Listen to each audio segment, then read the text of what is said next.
Good morning. Good morning. Councilor Donald. Good morning. I don't see Councilor Donald.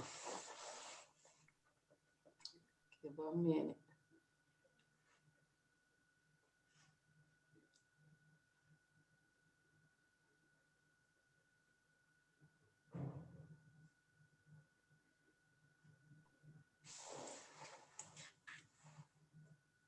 Good morning, Councilor Donald.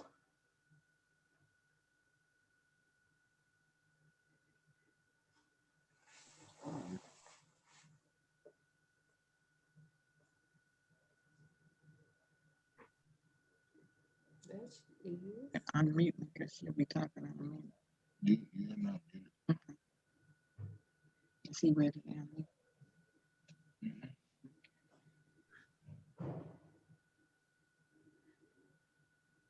Good morning. Good morning. How are you? I'm doing great this morning. We do have a quorum. Thank you. Thank you so much.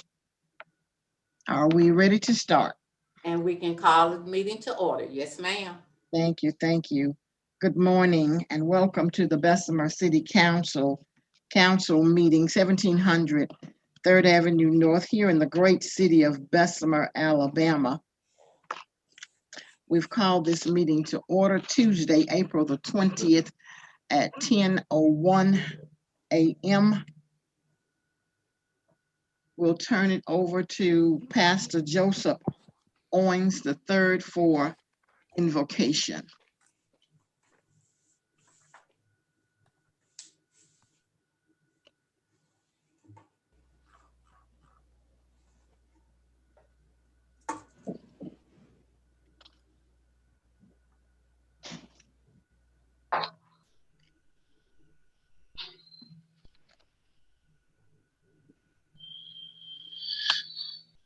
Let us pray.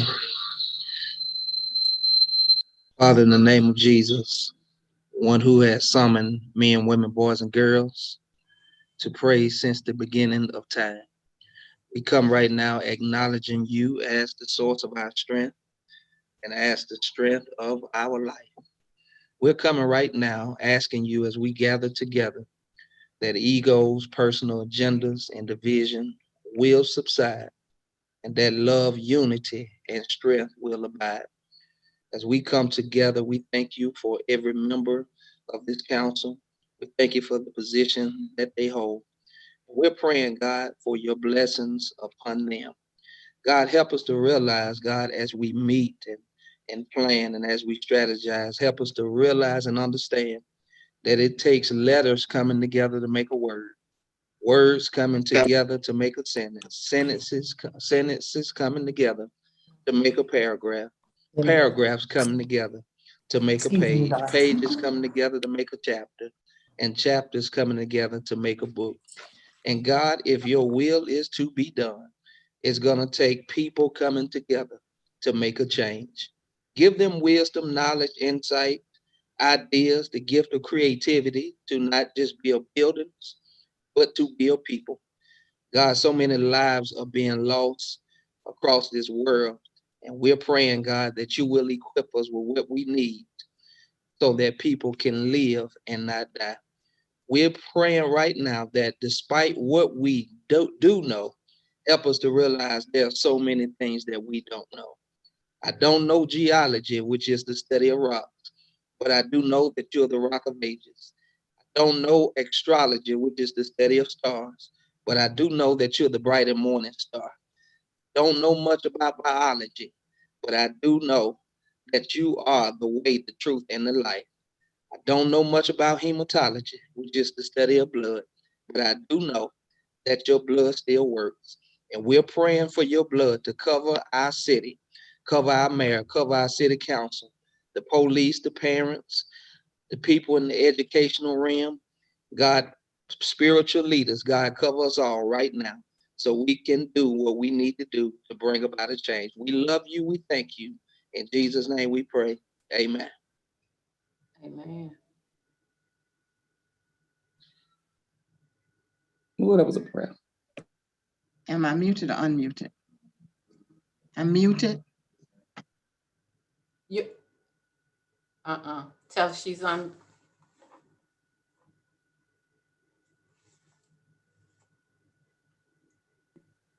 Can you all hear me now? We can hear you. I almost had to get this tissue right here.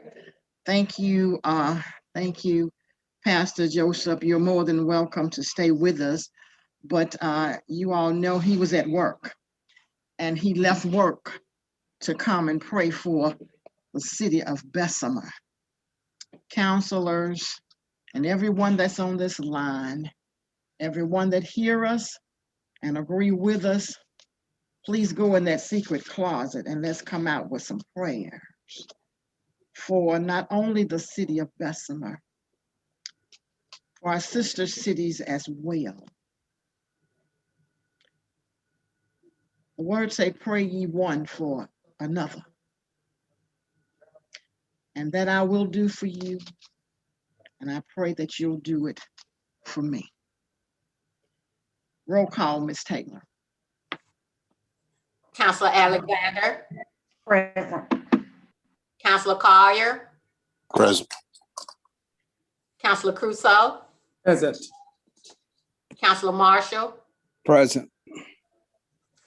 Counselor Thickpen, Present. Counselor Matthews, Present. Counselor Donald. Present. We have 7 present, no absent. You have a quorum. Thank you so much. Item number 4, please. Approval of minutes from March the 30th, 2021 and April the 2nd, 2021. Council, you have your minutes. You've read your minutes. Are there any corrections and or comments on these minutes? If not, I need a motion, second, and a roll call, Ms. Taylor.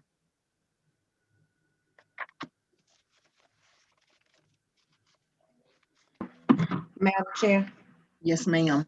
I move to adopt the minutes. Need a second. Has been properly moved and second that we adopt the minutes for March the 30th and April the 6th, 2021. Roll call, Ms. Taylor. Counselor Alexander, Aye. Counselor Collier, Aye. Counselor Crusoe, Aye. Counselor Marshall, Aye. Counselor Thickpen, Aye. Counselor Matthews, Aye. Counselor Donald. Aye. 7 ayes, no nays, the motion carries. Thank you so much. Item number 5, please. Committee reports. Councilors, are there any committee reports? If not, Madam Chair. Yes, sir. Yes, sir. I did get a message from Mr. Blankenship concerning small sales, and he said he was going to send the mayor, the attorney Payton, and the committee a copy, a fresh copy this evening. So that's all I heard from him, and that was on last evening. Yes, sir. Yesterday. That's telecom communication. That's correct. Thank you, sir. Item number 6, Ms. Taylor. Presentation, awards, announcements, and recognitions. Mayor Gulle, are you on the line? Yes, I am. Good morning, Madam President, entire Good morning. council, and all who are on the line. I have several items that I want to mention Yes, this sir. morning. First, I want to thank FEMA in the state of Alabama, as well as Jefferson County EMA, for implementing a mass vaccination site down at the water markets of place. We have a 2 p.m. press conference today, and we'll be there. But this vaccination site will run 7 days a week with alternate hours, with the capability of performing 1,000 shots and stuff per day. So I want to encourage all of the Western area to take advantage of this regional vaccination site. But I particularly want to encourage our residents of Bessemer to go out and be vaccinated. As you all know, that the numbers has ticked up a little bit. Everybody was excited about getting vaccinated at one particular time, but that has subsided a little bit. So we want to generate some more enthusiasm and get all of our citizens vaccinated. The last number we had for Alabama was around 42% vaccination here in Alabama. I think the goal is to get that up around 70, 75%. So I just want to encourage everyone to go out, take advantage of this. There's no cost to be vaccinated. And right now, this is a great opportunity, not only for Bessemer, but for all of this region. And it's going to stem from Tuscaloosa, parts of Birmingham, and this entire region that this vaccination site has been implemented for. So I want to encourage everyone to take advantage of that. I also recognize that this week, April 18th through the 24th, is Crime Victims Awareness Week. As many of you know, not only here in Bessemer, but throughout Jefferson County, the state of Alabama, and these United States, we've experienced tremendous loss. So we put special emphasis on this Crime Victims Awareness Week. We want to encourage everyone to come out and support the district's attorney's initiative this evening at 5:30 at across the street here at Reconciliation Church. Come out and support that and continue to pray for our city, continue to pray and for our state and nation when it comes to so much gun violence in our obviously in our society. So do come out and support that and stuff as well. A proclamation was requested through the DA's office. I'm going to have our city clerk, Ms. Wanda Taylor, read that proclamation into the minutes at this time. Ms. Taylor? Yes, sir. Okay, Will you read that? this is a proclamation from the Office of the Mayor, Bessemer, Alabama. Whereas being a victim of crime and navigate the criminal justice system can be a frightening and confusing experience. And whereas progressing and improving the treatment of crime victims has been made through the efforts of thousands of victims and survivors who have turned their own experiences into a force for positive change, ensuring that others can receive justice, meaningful assistance, and compassionate treatment before the law. And whereas since the passage of the Victim of Crime Act 1984, and through the dedicated work of advocates, lawmakers, and victim service providers, there is a growing array of services and resources available to victims and their loved ones. And whereas honoring the rights of victims, including the rights to be heard and to be treated with fairness, dignity, and respect, and working to meet their needs, rebuild their trust in the criminal justice and social service systems. And whereas individuals trust in the compassion, understanding, and support of their communities is achieved through sustained, deep-rooted, and coordinated outreach. And whereas identifying, reaching, and serving all victims of crime, especially those from groups that often has less access to healing services and avenues to justice is essential.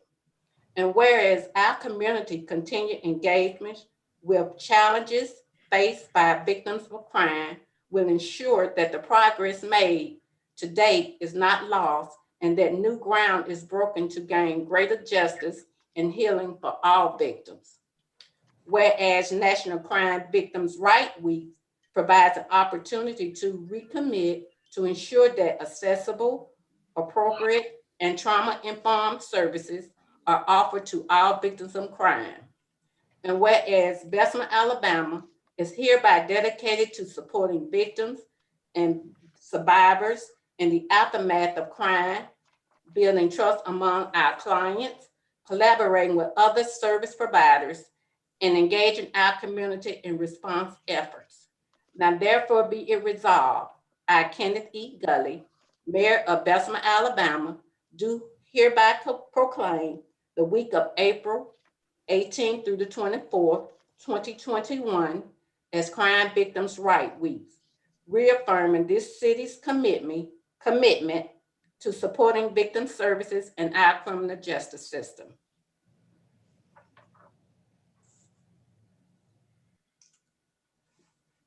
Thank you, Madam Clerk. Also, Madam President, on our previous meeting, we spoke of some guidelines that we had relevant to each department, the Civic Center, the golf course, banquet room, and the Recreation Center. And we spoke about the guidelines necessary to reopen those facilities. I sent you all a copy of those guidelines from each department. I have each one of those department heads on the phone, on virtually. If you may have any questions to address them at this particular time. Madam Chair, Yes, ma'am. as far as those, Mayor Gulle, as far as with those guidelines, were they emailed to us or what? No, they would have been emailed to Ms. Angela Coleman. Okay, I didn't see it in my packet. I wasn't certain as to whether it was sent via email or to look in my packet. Also, with that resolution that was just read into the record, can we be provided a copy of that as well? Oh, sure. Thank you. Ms. Coleman, please, I received mine. Just had her to print a copy off. Ms. Coleman, if you would resend to each counselor a copy of those COVID-19 reopening guidelines as of April 15th, 2021. And if you have a copy of that resolution, please send it to myself as well as each counselor. Okay, Madam Chair. Madam, Yes, Madam ma'am, Chair. Councilor Crusoe. No problem. Let me clarify. As far as I'm looking at the emails now. I have received it via email, but if it's in a way possible, I mean, I would like I guess a hanging copy if it's possible. Okay, would you like her to place it on your desk? That'll be perfect. That'll be fine. I'll come by and get it. I do Madam, see the. Madam Chair. Yes, Councilor Matthews. Are you finished, Mayor Gulle? Yes, thank you, Madam President. Yeah, Madam Chair, I was want to speak about the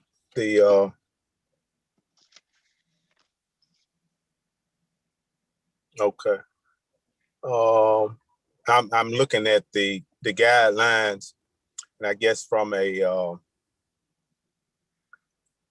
sanitizing, I see where sanitizing would be having You talking to me, Madam Chair? No, go ahead. I'm talking to Mr. Jerry Yarbrough. Go ahead and move. I'll go ahead, Okay. Councilor Matthews. I'm sorry. Okay. All right. Will that be in these areas where I guess from the recreation? Let me just start there. And you say Mr. Woodard is on the line.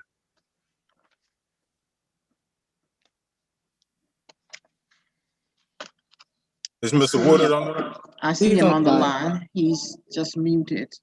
Okay. Yeah. So in the in the room where all of the I guess the treadmills and bikes and whatever they use, weights, there will be sanitized wipes to wipe the equipment down as well.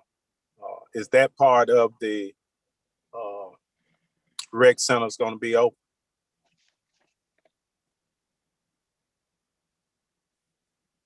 Sir?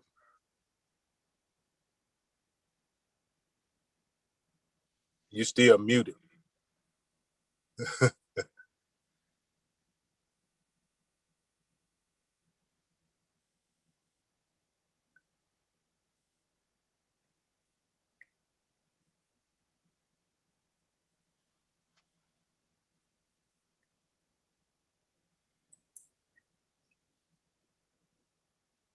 Still muted.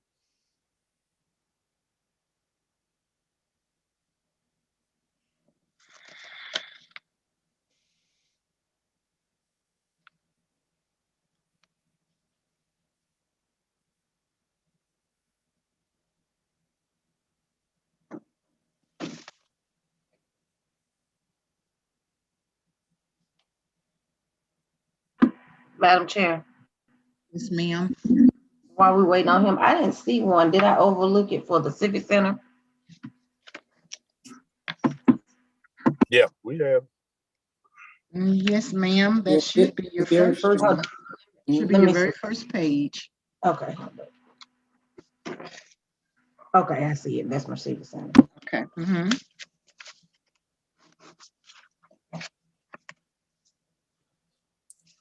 Madam Chair, Yes, I sir. guess they'll have to go come ahead, back. Councilman Matthews. Go Well, ahead. I was just go ahead and ask. Mr. Wood is still muted. I can't. I guess somebody need to help him out a little bit. I just wanted to ask the chair if we could perhaps go into the Civic Center and discuss that until Mr. Woodard is able to come online. Yeah, go ahead, Council Marsh. My questions will wait till they unmute. Okay. We can- Okay. Go ahead, Councilor Marshall. Okay. Thank you. Mr. Dawson. Yes, sir. Okay. See the guidelines that you have in place, and seemingly they pretty much go along with CDC unless somebody else sees something a little bit different in terms of capacity and spacing and so forth. I guess my biggest issue, or one of my big issues, is when will the Civic Center be available for this council to come back into in-person meetings and have the opportunity for the public to also come and to participate. Could you give some idea or some thinking on that? Councilor Marshall, I received a resolution, if I'm not mistaken, from the councilor office that the municipal court is utilizing the main hall on Mondays, Tuesdays, and Wednesdays for court until, I believe that resolution was until the end of this month, April. With that being said, unless that resolution is extended and the court continues, we're prepared to have city council meeting in either the main hall, or when the street and sanitation administrative department move out of the east meeting room, it could be there as well. We could utilize that space. Municipal court can also adjust their schedule and not have court on Tuesdays if the council see fit to conduct city council meeting in the main hall on Tuesdays. Okay. Of course, I would have to talk with Mr. Singleton about the IT piece of that for city council being taking place at the Civic Center. Okay. And you would perhaps have to have some conversation with municipal court? Yes, sir. Okay. How soon could you perhaps meet with municipal court and also with the sanitation department in terms of they're vacating the room upstairs, so we'll know which room will be available to us and how soon the availability would be. I can reach out to the director for the street and sanitation, Mr. Hatter, and talk with him today to see are they still on. I believe in my last conversation with him, they were hoping to be out this week. However, that's contingent upon the construction, taking place on time. Okay, and then you having to get with Mr. Singleton for whatever IT requirements are necessary.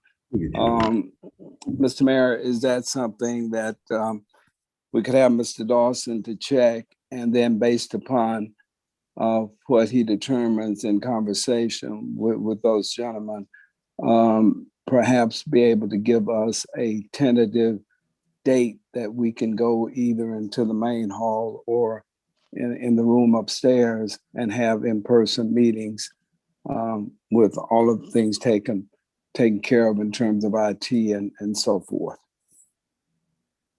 Madam President, Councilor Marshall, that is correct. Mr. Dawson and I have had some conversation relevant and stuff to that.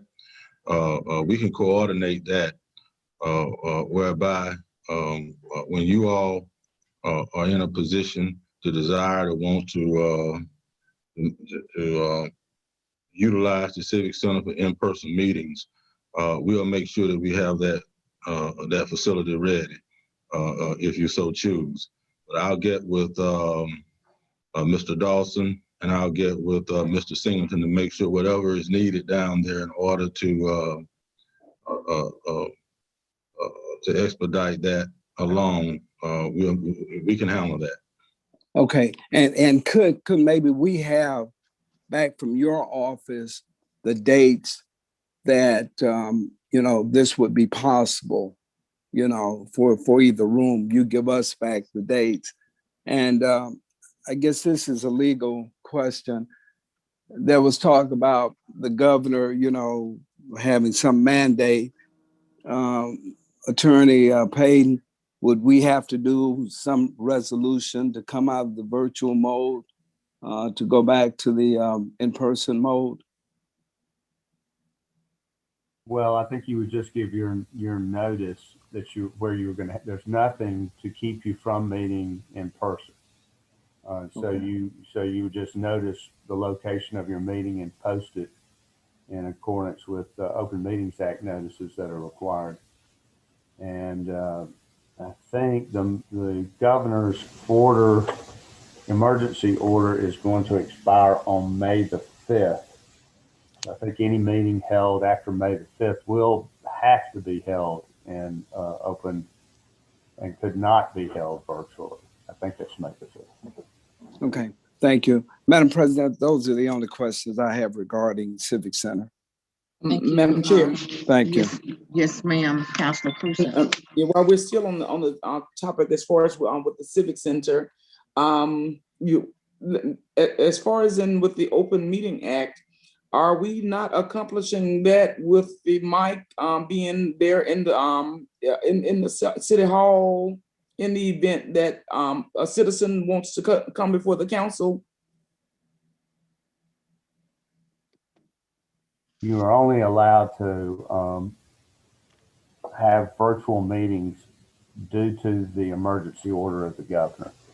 Once that order is my question is, are we not concerning that? I got that. Are we not accomplishing meeting the guidelines for the Open Meeting Act with the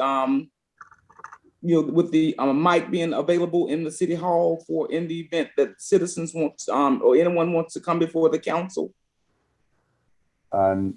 The only thing that accomplishes is to allow you to have a public hearing so that the public can comment on those portions of your council meeting that require comments from citizens. That really doesn't have any, that would not accomplish and allow you to hold virtual meetings once the governor's order expires.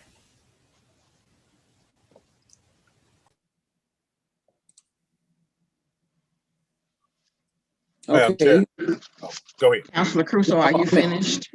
It's still a municipal decision as to whether we open the Civic Center back up. And I know that was what we discussed in the last meeting. It's due to the majority of this council in determining as to whether we're going to open the Civic Center back up. Is that not correct? Yes, ma'am. Okay, thank you. Thank you, Madam Chair. Thank you. Was it Councilor Matthews? Yes, it was. Yeah. I see Mr. Woodard is back with us, but while we're there, prior to COVID, it's been several years ago, there was some discussion about having council meetings outside of City Hall. And something that was in the, I don't know if it was in the code that says council meetings should be in the council chamber at City Hall, but we never did pursue going outside of City Hall. So I would like to investigate that portion of the law prior to leaving City Hall.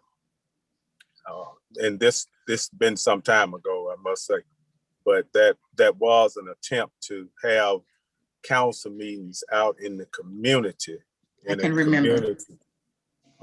So I would appreciate if that be investigated before, because this is the first discussion that I've been a part of having it outside of City Hall during the pandemic. So, but anyway, that was that.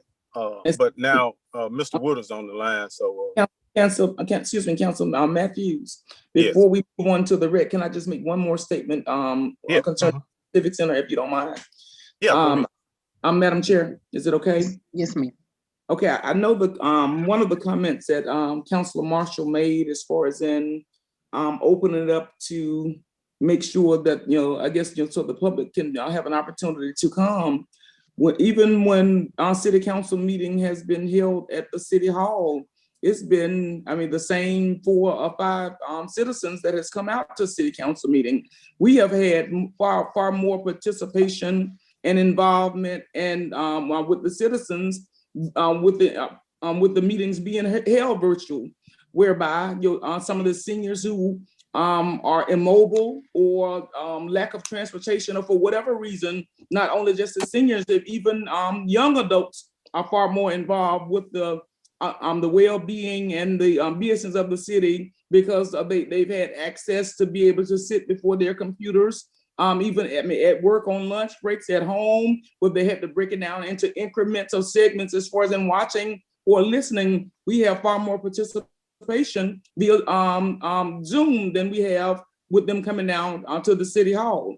And if they haven't been able to make it to the City Hall, I'm trying to see how is it that it'll be far more accommodating to the citizens here in the city of Bessemer to have to come down to the Bessemer Civic Center. Thank you. Councilor, Madam Chair. One moment. Okay, One moment, please. This is a discussion in itself. This right here is a discussion within itself.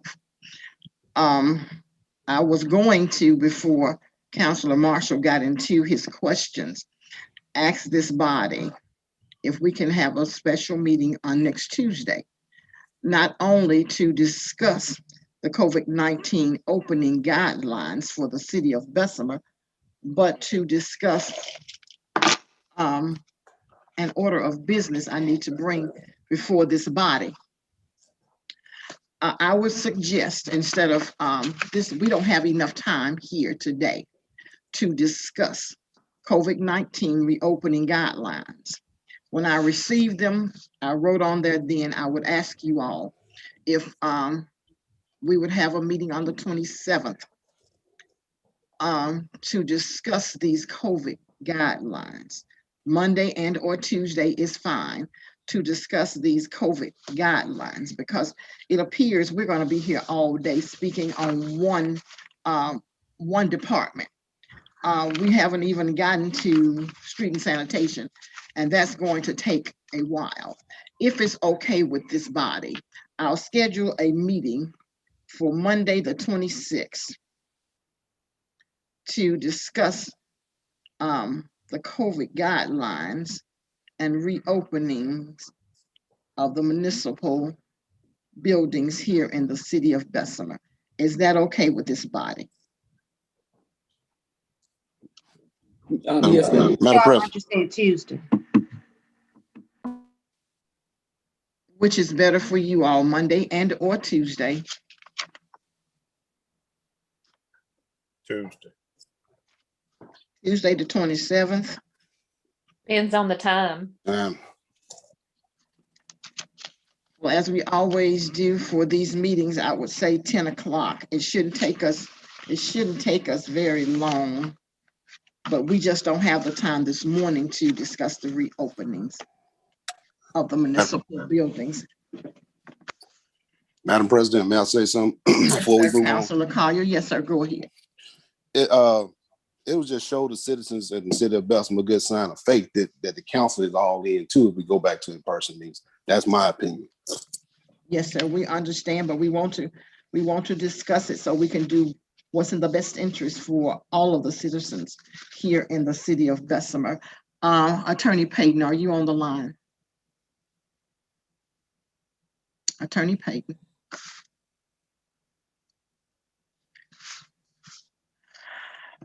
Ellen Mays, are you on the line? Mayor Gulle, are you on the line? I see that Attorney Payton. Ma'am. I Okay. am. Thank you. If it's we can get Attorney Payton to give us paperwork for next Tuesday, the 27th at 10 o'clock to discuss the COVID reopening of the municipal buildings here and the city of Bessemer. Yes, ma'am, we can do that. Thank you so much. Oh, there you are, Ms. Mays. How are you? Okay.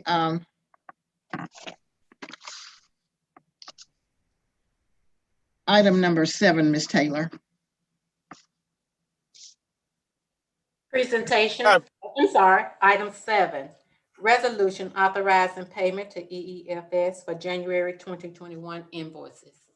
Thank you, Ms. Taylor. Councilor Matthews, wait, did you have another question? No, I didn't have a question. I thought we when after committee reports, I thought we was going to. The mayor had made some announcement. I have to make this. I want to send us because this is our last council meeting. Yes, sir. And if there's a special comment, it's going to be brief.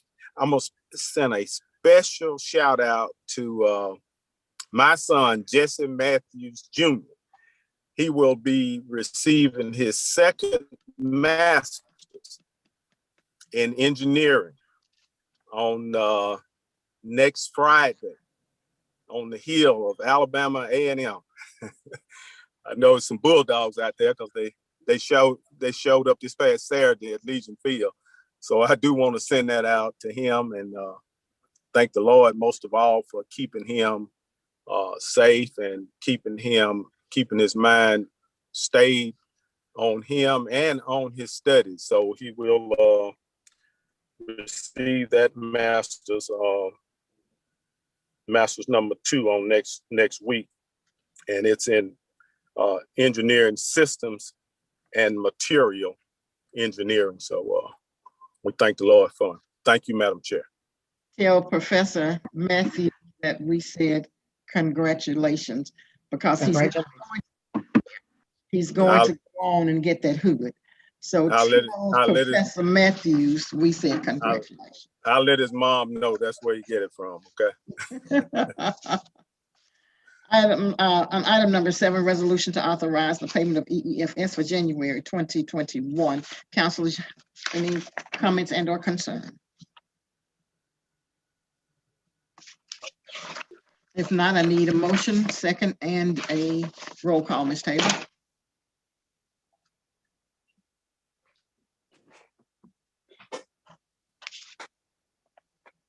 Madam President, Yes, sir.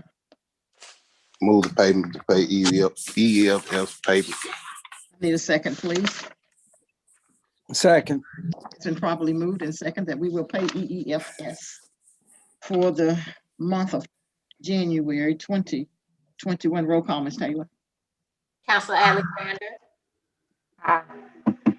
Counselor Collier, Aye. Counselor Crusoe, Aye. Counselor Marshall, Aye.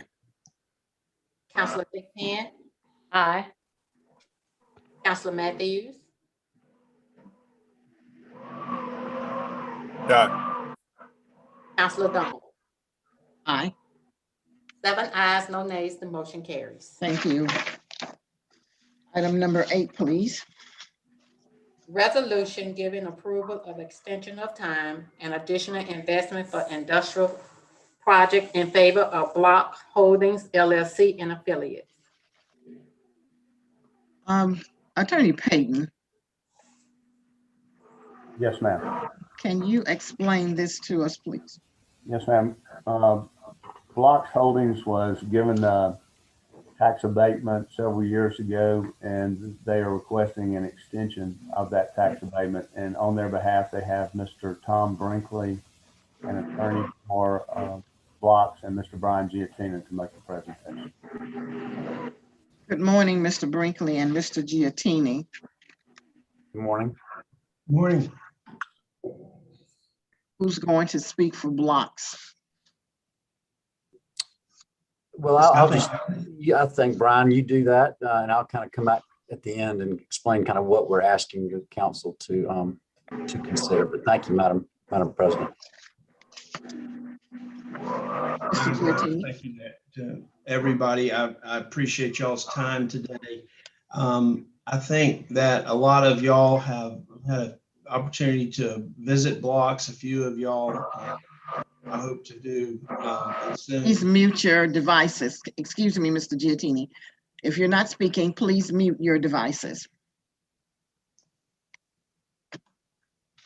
Thank you. As we were going through this very quick history, we realized that Blocks has actually been, we are celebrating our 10th anniversary in Bessemer this year when we started in Kilsby Drive. And we have been very fortunate and moved into the Pullman facility in 2013, leasing it, and then we purchased it in 2017. And we have been making significant investment in the facility.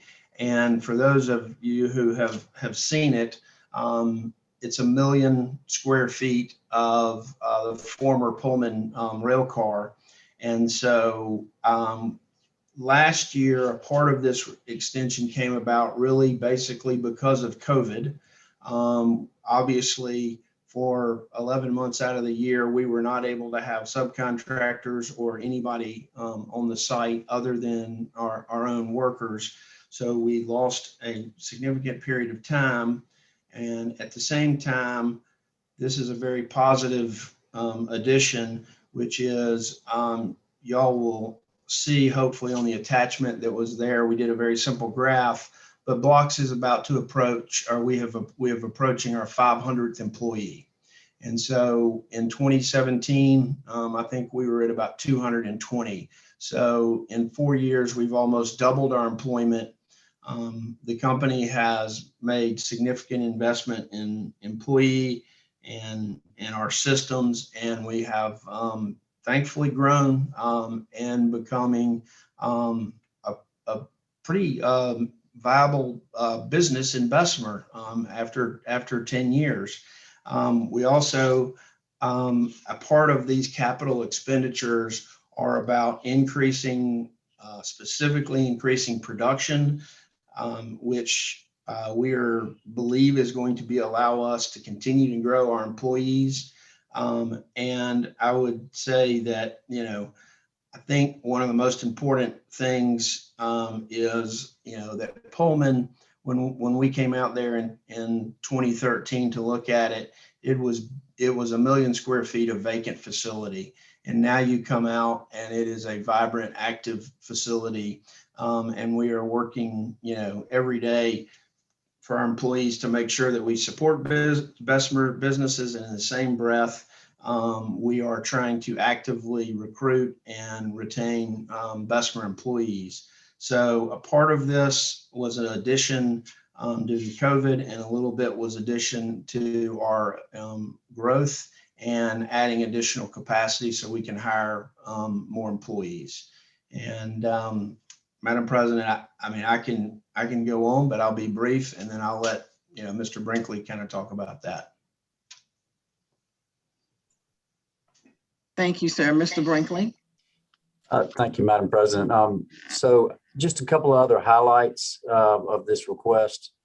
Blocks is spent, and in the graph, I think that was printed out in your packet, it looks like it didn't quite pick up the numbers. So I want to highlight a couple of numbers in there, but they've spent over $11 million on the facility through the end of last year. And with your permission, would spend another $20 million over the next 18 months. Their annual payroll is around $28 million for the employees that work there, and they're generating about $200,000 in occupational tax that goes to the city. So those are just some highlights. And you'll see from the chart, the wages have continuously gone up from $13 an hour in 2018 to $23 an hour expected this year. So it's a great story, a wonderful use of that site. I can't say enough about it. The request is simply that you all would agree to extend the deadline for investing in that site through the middle of 2022. So approximately 14 months from now, and that you allow them to spend those additional dollars and wrap that into their tax abatement that was approved back in 2017. So, Madam President, that's the information that we have, and we're happy to answer any questions that you all have. Thank you. That last part right there was what I was looking for. Expenditures here in the city. Councilors, you've heard Mr. Brinkley and Mr. Tini. Are there any questions and or concerns? Madam Chair, it's not any questions, but I would like to thank Blocks for all they're doing and all that they're going to do in the future, and we're looking forward to their business type atmosphere that they bring. We're looking forward to it to continue to rise, and the number of employees that they have recruited and are retaining. And so we're just looking forward to continue to have a good working relationship with you all. Thank you. Thank you so much, Councilor Crusoe. Yes, ma'am. He kind of answered. I saw the dates on here. Back from, is this the first? Well, I know this is an extension on the abatement. Is this the first request of an extension of abatement, or is this your second extension? Is your first? Yes, there ma'am. was, I will say, I do think we got some additional time through the Alabama Department of Revenue. I think the initial deadline for finishing the investment was the end. I think you're right. No, I don't think we have gotten an extension. I'm thinking of another project. This is the only extension request that's been made. My apologies. Okay, and the initial abatement was for what length of time? Was that a 10-year abatement, 5-year, 3-year, 20-year? Now, Councilor Crusoe, are you speaking to the period of time of the abatement or the period of time to complete the investment in the project? The abatement. So I think that there was a 10-year abatement granted the first time. that this project was approved. And that 10 years is not going to change, if that's your question. Yes, sir. I mean, this is what concerns me. And I mean, I applaud the positive things that you all bring to the city of Bessemer. I'm hearing you say the employment. I mean, I would have to kind of ask around to see, is it anybody I know that, you know, that's from the city of Bessemer who is capitalizing off of this employment that you stated. I'm not, you know, I mean, I know it's illegal to mandate that you all hire Bessemer employees, but I think it's unfair that, you know, a lot of the different corporations and companies which are coming here to the city of Bessemer seeking abatements, but, you know, I mean, they're getting the tax breaks from the city, but at the same time, they're not helping to alleviate some of the problems that we have by employing some of our unemployed, or to help with the households here in the city of Bessemer. And we're not just talking about blocks. I'm speaking generally. Especially when you come in and asking for 10 and 20-year abatements, and not to say that this is your story, but throughout the history here in the city of Bessemer, a lot of these organizations come in asking for these lengthy abatements, and as soon as their abatements in, then now here in the city of Bessemer, after they've gotten or drained the swamp, now we're left with an abandoned building that we're left to have to tear down, or it's just another blight for the city here in the city of Bessemer. So, I mean, those are the things that concern me. And if you can kind of expound a little more in depth as to, I mean, I heard you mention about the employment, and I just told you my take on that. Can you let me know of any other things that you're doing here in the city of Bessemer that will help tilt the scale as far as and with this extension? Yes, ma'am. Madam President. Yes. My apologies. One moment, Mayor Gulle. One moment, Mr. Giottini. Go ahead, Mr. Mayor Gulle. Madam President, for the record, I like to make two corrections. Yes, sir. One, many people that live in the city of Bessemer are employed at many of the companies that comes into the city of Bessemer. That's number one. And number two is, to my knowledge, there has never been a 20-year abatement. State law does not allow you to go and so to a 20-year abatement. So I don't want incorrections in the record without being corrected, because to my knowledge, there's no such thing as a 20-year abatement. State law does not allow that. Thank you. I apologize, Mr. Giottini, for cutting in on you. Okay, not a problem. No, not a problem at all. One moment, Councilor Crusoe. Okay. Mr. Giottini, go ahead and finish your statement. Councilor Crusoe, I think your question is absolutely 100% right, and you should be asking that. Even though I don't think you can legally do it, I think I can answer it to the best of my ability and my heart. First of all, the last time that we looked at that, we're at about 28% of our employees reside in the city of Bessemer. And that is a number that I'm particularly proud of. Secondly, our company has been growing, and I will be honest, as when you go from 200 to 500, there's a lot of things going. Now we are really focused on that. For example, we are working with the Bessemer Housing Authority and Mr. Coleman to have a job fair for all of the residents of the Bessemer Housing Authority to come to blocks. We were working on this, and then COVID threw a little wrench in it, obviously. But our entire strategy that I am focused on right now is, how do we reach these folks? how do we get out and attract them?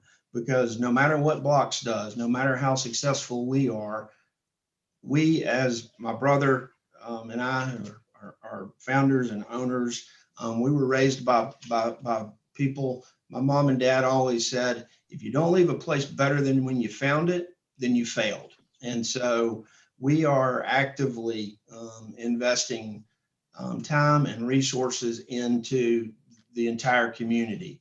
I cannot tell you that it's easy. And I'm telling you, it takes time and it takes trust and it takes relationships.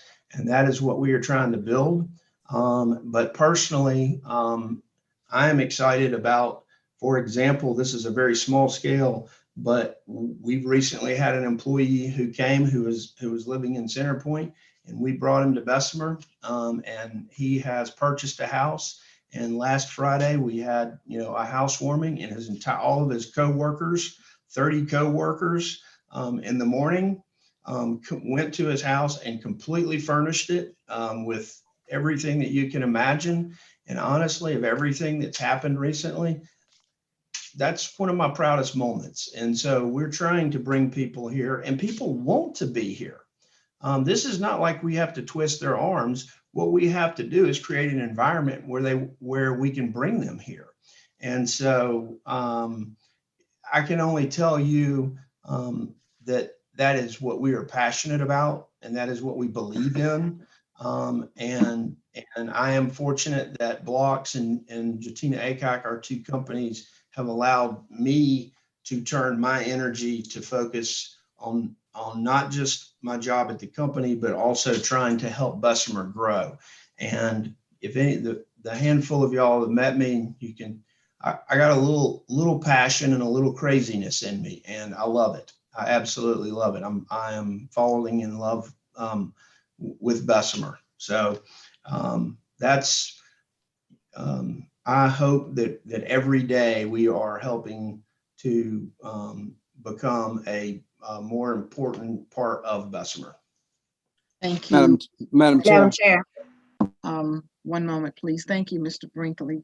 Thank you, Mr. Giatini, for loving Bessemer and seeing the vision that we see each and every day.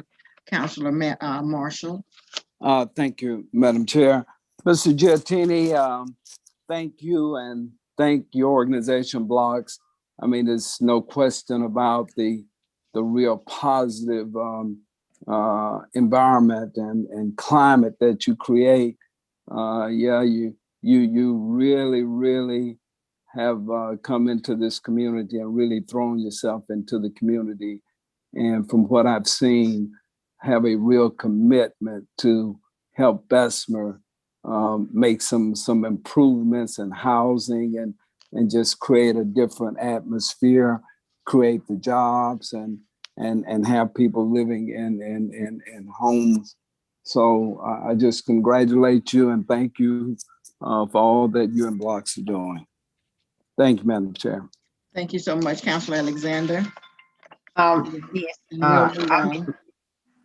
I met Mr. Giatini, and he has done a lot in District 2 for the community. I mean, he gets out there, rolls his sleeves up, and he goes to work in the community. He goes and talks to the people in the community. He has even given people on the streets jobs to clean off lots for him and do other projects. So thank you so much for doing everything you have done within the city of Bessemer, especially District 2, where you have knocked down several homes, purchased homes and knocked them down. And then I think you'll be doing home ownership. Thank you, Councilor Alexander. We don't want to get into that phase of it right now, but I think we're gonna, all of us are gonna be jumping for joy. Yes. Councilor Collier, did you have something you wanted to say? Yes, ma'am. Mr. Giatini, right quick, could you tell about the on-site trades that your company offers for the people in the who out there listening in the council to know exactly what you all do? Y'all provide on-site trades that our kids need, and the skills we to take us to the next level, not just only employment, the trade skills that your company offers. Yes, sir. And so Councilor Collier, so the beautiful part is we are bringing jobs to Bessemer that typically would have gone, we're working in 26, 27 states. We're bringing those construction jobs here, but we are hiring carpenters, electricians, plumbers, tile setters, roofers, painters. I think I said believe it or not, caulkers. I keep telling my 13-year-old son that he needs to learn how to caulk because he could make more money caulking than most anything else. And so we are looking for anybody with construction skills across the board. But we are also looking, have a engineering, architecture, material management, procurement, where we're bringing professionals.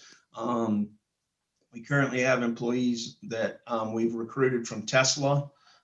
We have folks from Mercedes-Benz. So our primary employment base is the construction field.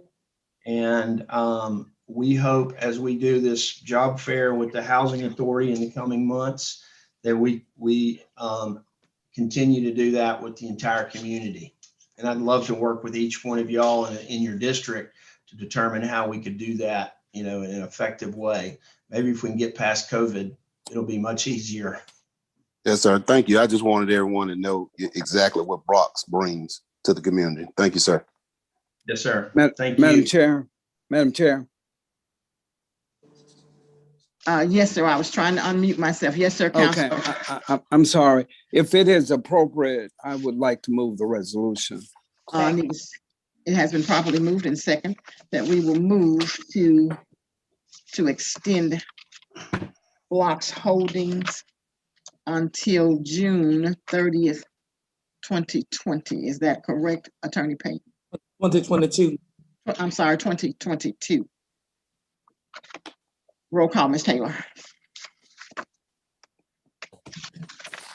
Okay, I'm sorry. Councilor Alexander? Aye. Councilor Collier? Aye. Councilor Crusoe? Aye. Councilor Marshall? Aye. Councilor Thigpen? Aye. Councilor Matthews?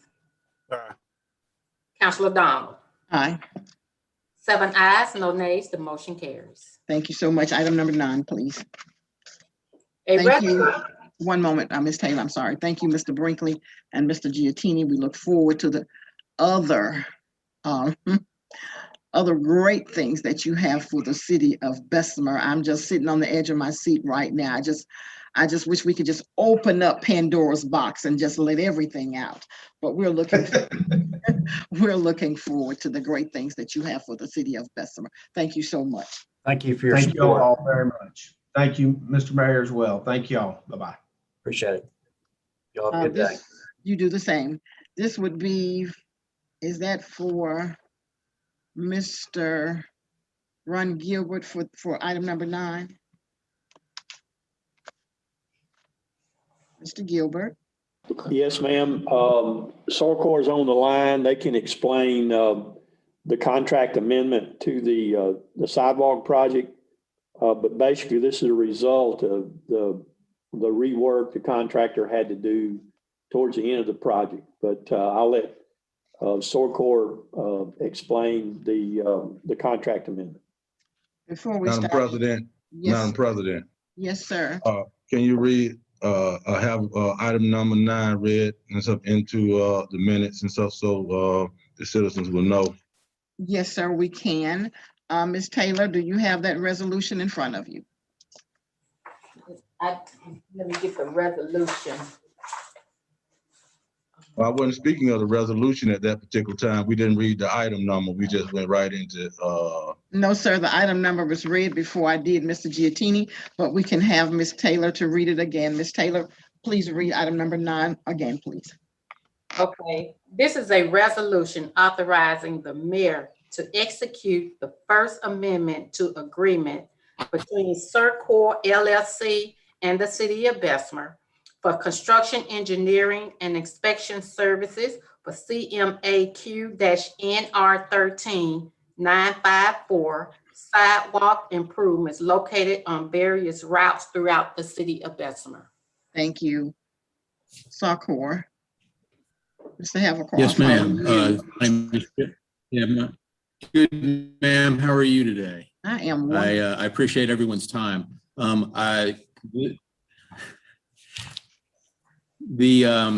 This resolution, we're presenting this request. It primarily is focused on time that we incurred during the earlier part of this project.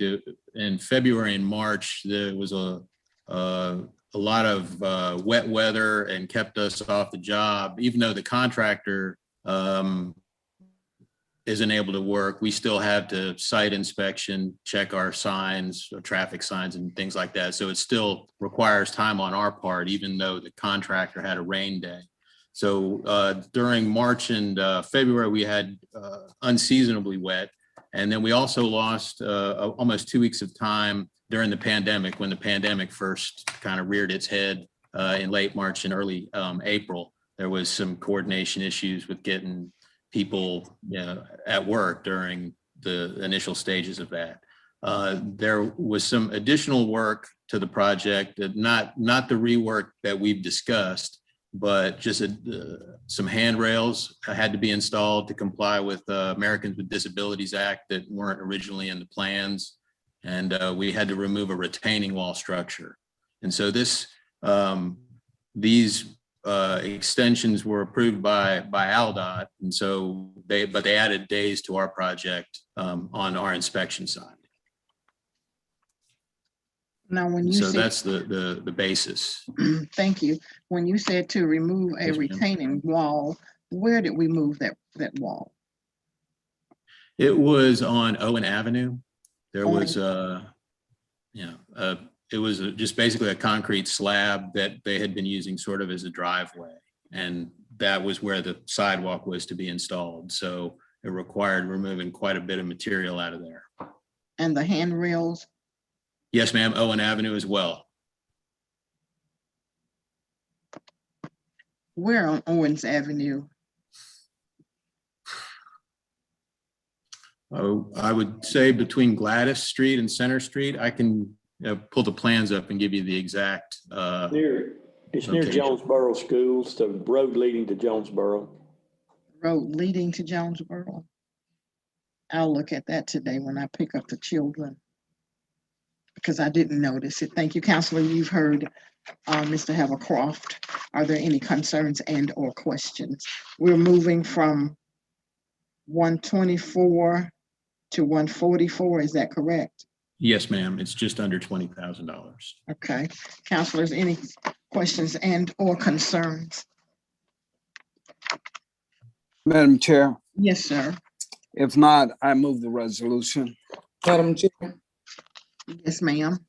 I too, I can't recall, guardrails, and I'll take the time to write again myself to confirm. Now, as far as in which block with when you said about this retainer wall that was removed, can you recall as to what block that was? It was within? Yes, ma'am. It was on the same. It was in the same block where the handrails were. Yeah, it's because we had to put in steps. We couldn't get the sidewalk in because it would have been too steep, so we had to use steps instead. And so that was what drove that sort of change to the plan. And Councilors, we're talking about a $19,997. Second. So we haven't made a motion yet. Yes, a motion. I made the motion. One moment. Yeah. One moment. I was still discussing. I didn't hear the motion. One moment. I made the motion. One moment, please, councilors. The motion was made by Councilor Marshall. Okay. And then you came in, Councilor Crusoe, with a question. I wanted to make sure that your question was answered.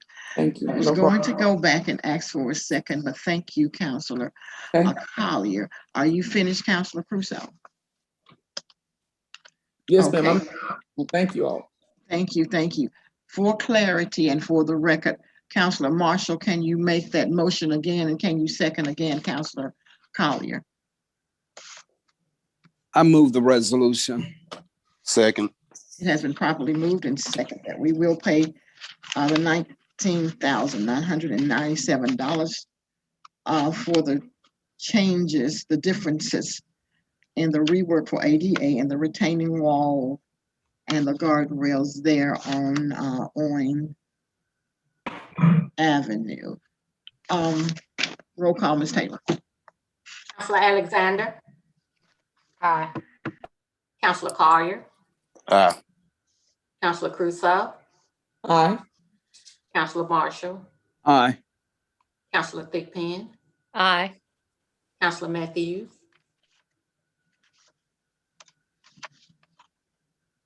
Counselor Matthews, Continue, Ms. Taylor. Counselor Donna. Aye. 6 ayes, no nays, the motion carries. Thank you. Item number 10, please. Thank you. Thank you all. Have a great day. Thank Hey, you. Thank Good you, to see ma'am. you all. hey, Miss Rogers Dickerson, Hello. Thank I'm you. gonna have to come visit you. I love it. Yes, ma'am. Please do. Have a good day, ma'am. You too. Thank you. Item 10 is a resolution authorizing the mayor to enter into an engineering agreement with EEFS Company PC for professional services related to Rebuild Alabama Act for fiscal year 2020 Avenue I Bridge, BIN number 010094 over SR 150 Coating and Rehabilitation Project. Mr. Gilbert, that is you. Yes, ma'am, it is. And now Daniel Mayfield, who's been working on the project, he'll explain what'll be happening with the bridge and the contract. Good morning. Good morning. How are you? Doing well, thank you.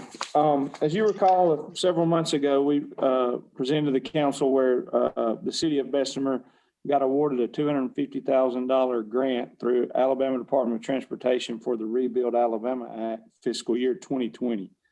And this here is the professional engineering agreement to do the survey and information gathering needed for the project and to prepare the design engineering preparation for the plans for this project. And once this project, and it's the bid procurement for this project as well.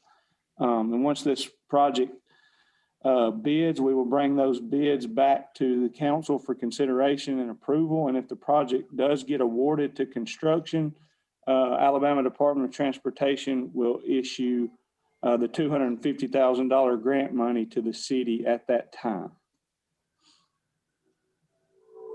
And that's all I have. Is there any questions? Thank you, counselors. Do you have any questions and or concerns? That is that bridge that connects District 3 to District, is that 4 or is that 7? That's 4. Okay. Hadn't heard from Donna all day until I said 4. Madam Chair, Yes, sir. I move the resolution. The second Second. has been properly moved and second that we will give EEFS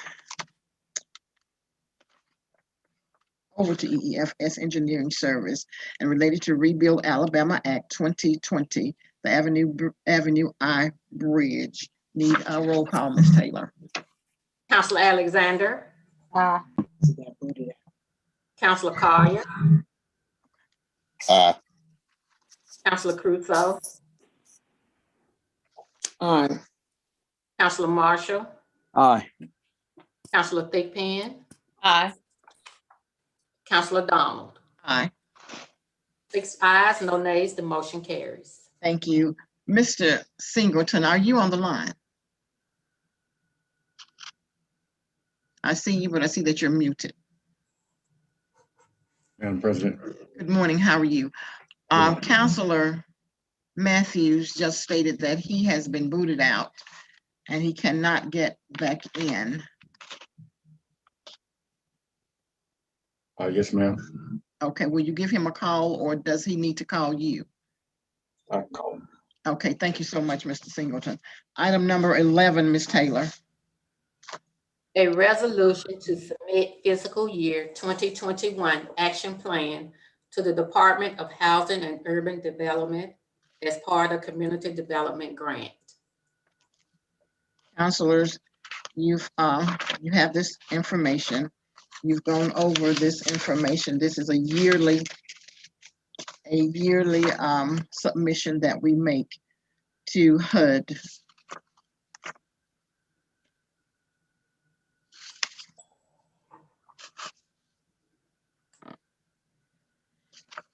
Any questions and or concerns? If not, I need a motion second, and I need a roll call, Ms. Taylor.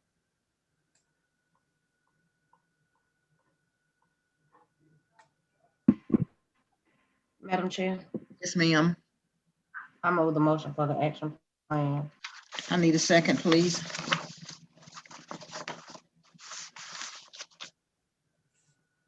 Second. Has been properly moved in and second. The resolution to submit for the year of 2021 action plan for the Department of Housing and Urban Development as part of the Community Development Grant. Roll call, Ms. Taylor. Counselor Alexander. Aye. Counselor Collier.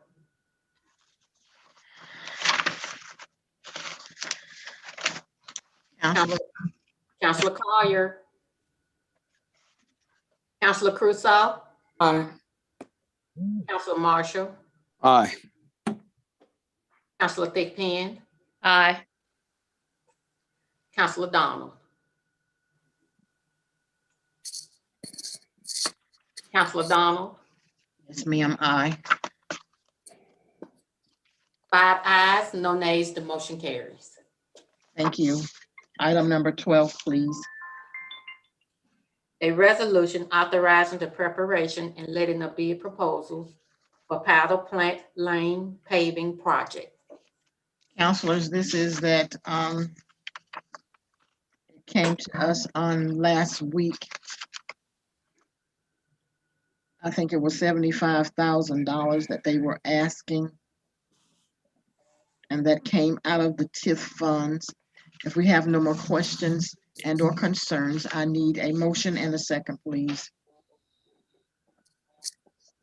Madam Chair, Yes, sir. I move the item. Need a second? It has been properly moved and second that the resolution authorizing the preparation of letting of the bid proposal for Powder Plant Lane paving project. I think that's District 6. Need a roll call, Ms. Taylor. Counselor Alexander. Aye. Counselor Collier. Aye. Counselor Crusoe.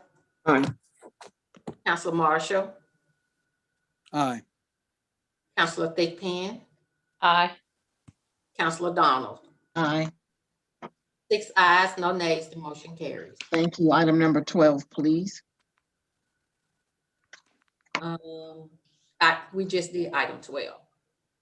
Item 13. Item 13, I didn't cross it off. Item 13, please. A resolution authorizing the mayor to enter into purchase agreement with Thompson Lift Truck with Mitsubishi forklift for use by Bessemer Electric Service and Bessemer Water Service. Councilors, we spoke on this on last week, and we agreed. If there's no questions and or concerns, I need a motion, a second, and a roll call. Madam President, go ahead, Councilman. No, I yield to you. Councilor Collier. Madam President, move the item to purchase the forklift. I need a second. Second. It has been properly motioned and second that a resolution authorizing the mayor of the city of Bessemer to enter into a purchase agreement with Thompson Lift Truck for Mitsubishi forklift for the use by Bessemer Electric and Water Services. Need a roll call, Ms. Taylor. For the amount of, for the amount of $54,999. Roll call, Ms. Taylor. Counselor Alexander. Aye. Counselor Collier. Aye. Counselor Crusoe. Aye. Counselor Marshall. Aye. Counselor Thigpen. Aye. Counselor Donald. Aye. 6 ayes, no nays, the motion carries. Item number 14, please. A resolution authorizing the mayor to enter into a contract for purchase of a Kenworth Model T270 flatbed truck from the state. Councilors, this is a resolution that we discussed on last week for that flatbed truck for Bessemer Utilities. If there's no questions and or concerns, I need a motion and a second, please. Madam Chair, I move the item. Need a second? Second. It's been properly moved and second that a resolution authorizing the mayor of the city of Bessemer to enter into a purchase agreement with Kenwood of Birmingham Incorporated for Kenworth T270 flatbed truck for the use at Bessemer Utilities for the amount of $76,261. Need a roll call, Ms. Taylor? Councilor Alexander. Aye. Councilor Collier. Aye. Councilor Crusoe. Aye. Councilor Marshall. Aye. Councilor Thigpen. Aye. Councilor Donna. All right, I'm back. Councilor Matthews. Oh, I was saying, We were talking about the flatbed truck that we spoke on last week for Bessemer Utilities. Councilor Matthews. yes, I was just saying I'm back. I got disconnected from the meeting. Yes, sir. We did tell him that you had gotten disconnected, and he stated that he would give you a call to reconnect you. Okay, I am sorry about that. that's okay. Ms. Taylor, Yes. did we get everyone's vote? We got everyone. Councilor Matthews, can you vote on this? I don't know. Vote on what? The flatbed truck that we discussed.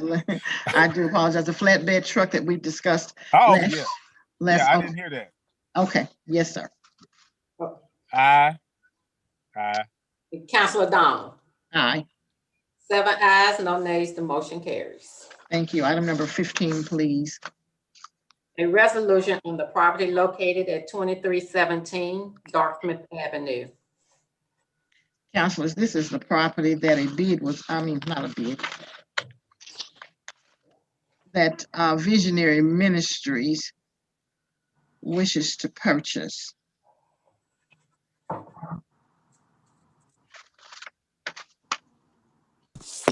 If there, we have to declare the property surplus. I need a motion to declare this property surplus. I need a motion to declare this property surplus. Madam Chair, Yes, ma'am. I motion that we move to surplus the property at 2317 Dartmouth Avenue. I need a second, please.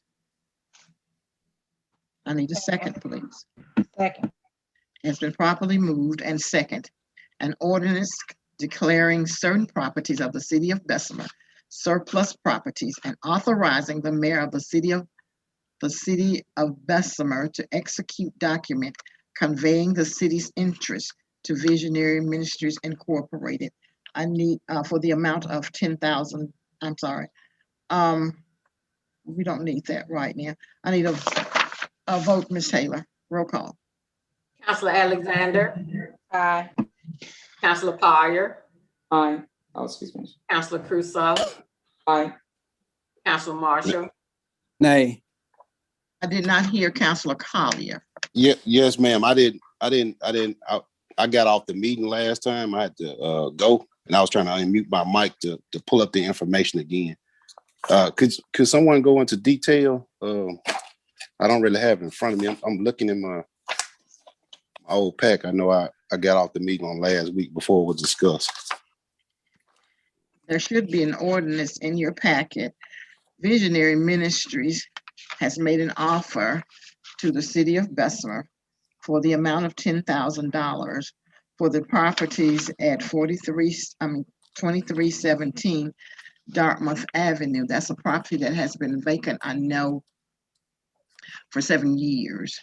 And if I'm not mistaken, a tree fell through the rear of the home. Visionary Ministries want to purchase it, fix that home, and rent it out to a less fortunate family. Councilor Carl. Okay, I got one in my pack for the foreclosed property. That's the one that reads 170,000. Is that not it? That's not it? That's not the same one. It Okay. was right Okay. before that one. Okay, I Madam don't want to President. hold. I don't want to hold up the vote, Madam President. Is this an item of a permanent nature? Attorney? Well, that's what I was debating, but I don't believe so. Okay. Thank you so much. Ms. Taylor, go ahead with your roll call. Wait. I'm confused here. We got a lot of. Madam Chair. Yes, sir. I mean, anybody can vote, the way they want to, that's not a problem. But haven't we, is this property being used by any municipal, having any type of municipal purpose? No, sir, this property has not been used, I know, as I stated, for 7 years, and it wasn't used for municipal purposes then. Yeah, and the reason why I asked that is because it must be real. There have been properties in and like I said, anybody can vote the way they want to vote, but there hadn't been a lot of questions about other. I mean, we had some property down in I can't think, but off of Center Street down there a few weeks ago, and wasn't nothing asked about it. Purpose or no other purpose, but sometimes I think there'd be personal things that involved in some of the issues that we have, especially if the city haven't used it ever before. Madam President. Councilor Collier. Yes, ma'am. I was speaking to, I don't know if it's correct, the question was directed to me, but I was speaking to, I had to leave council meeting on last week to take my last COVID shot. So everything that was discussed on last week, I didn't see that paperwork. I didn't get that paperwork. So I was trying to make sure that what we was voting on, that I was aware of what I was voting on. Now that's me talking. Thank you, ma'am. Madam Chair. Yes, sir, Councilor Marshall. My only concern is that we're declaring it surplus, but we haven't even looked at whether we can recoup more of the money that we foreclosed. I think foreclosed was like 40-some thousand. I mean, we haven't even tried to see if we could sell that property for 20 or 25,000. I mean, that's just my concern. Thank you, Councilor Marshall. Let me tell you up front, that property, I wouldn't give you 5,000 for it. And I'm gonna be totally honest with you. I've walked that house, I've walked those grounds. I wouldn't give the city of Bessemer 5,000. I would have asked them to donate it to the church, is what I would have asked. Now, with them saying 10,000, I would proudly take the 10,000 for that property. I would.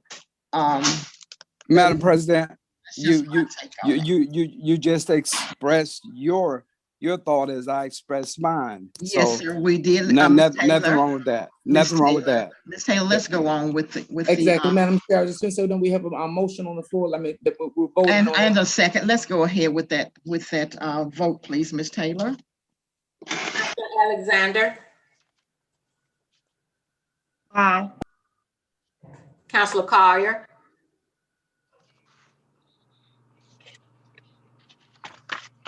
Councilor Collier. Councilor Abstain because I don't even have the paperwork. I'm looking through my pack. I don't have the paperwork.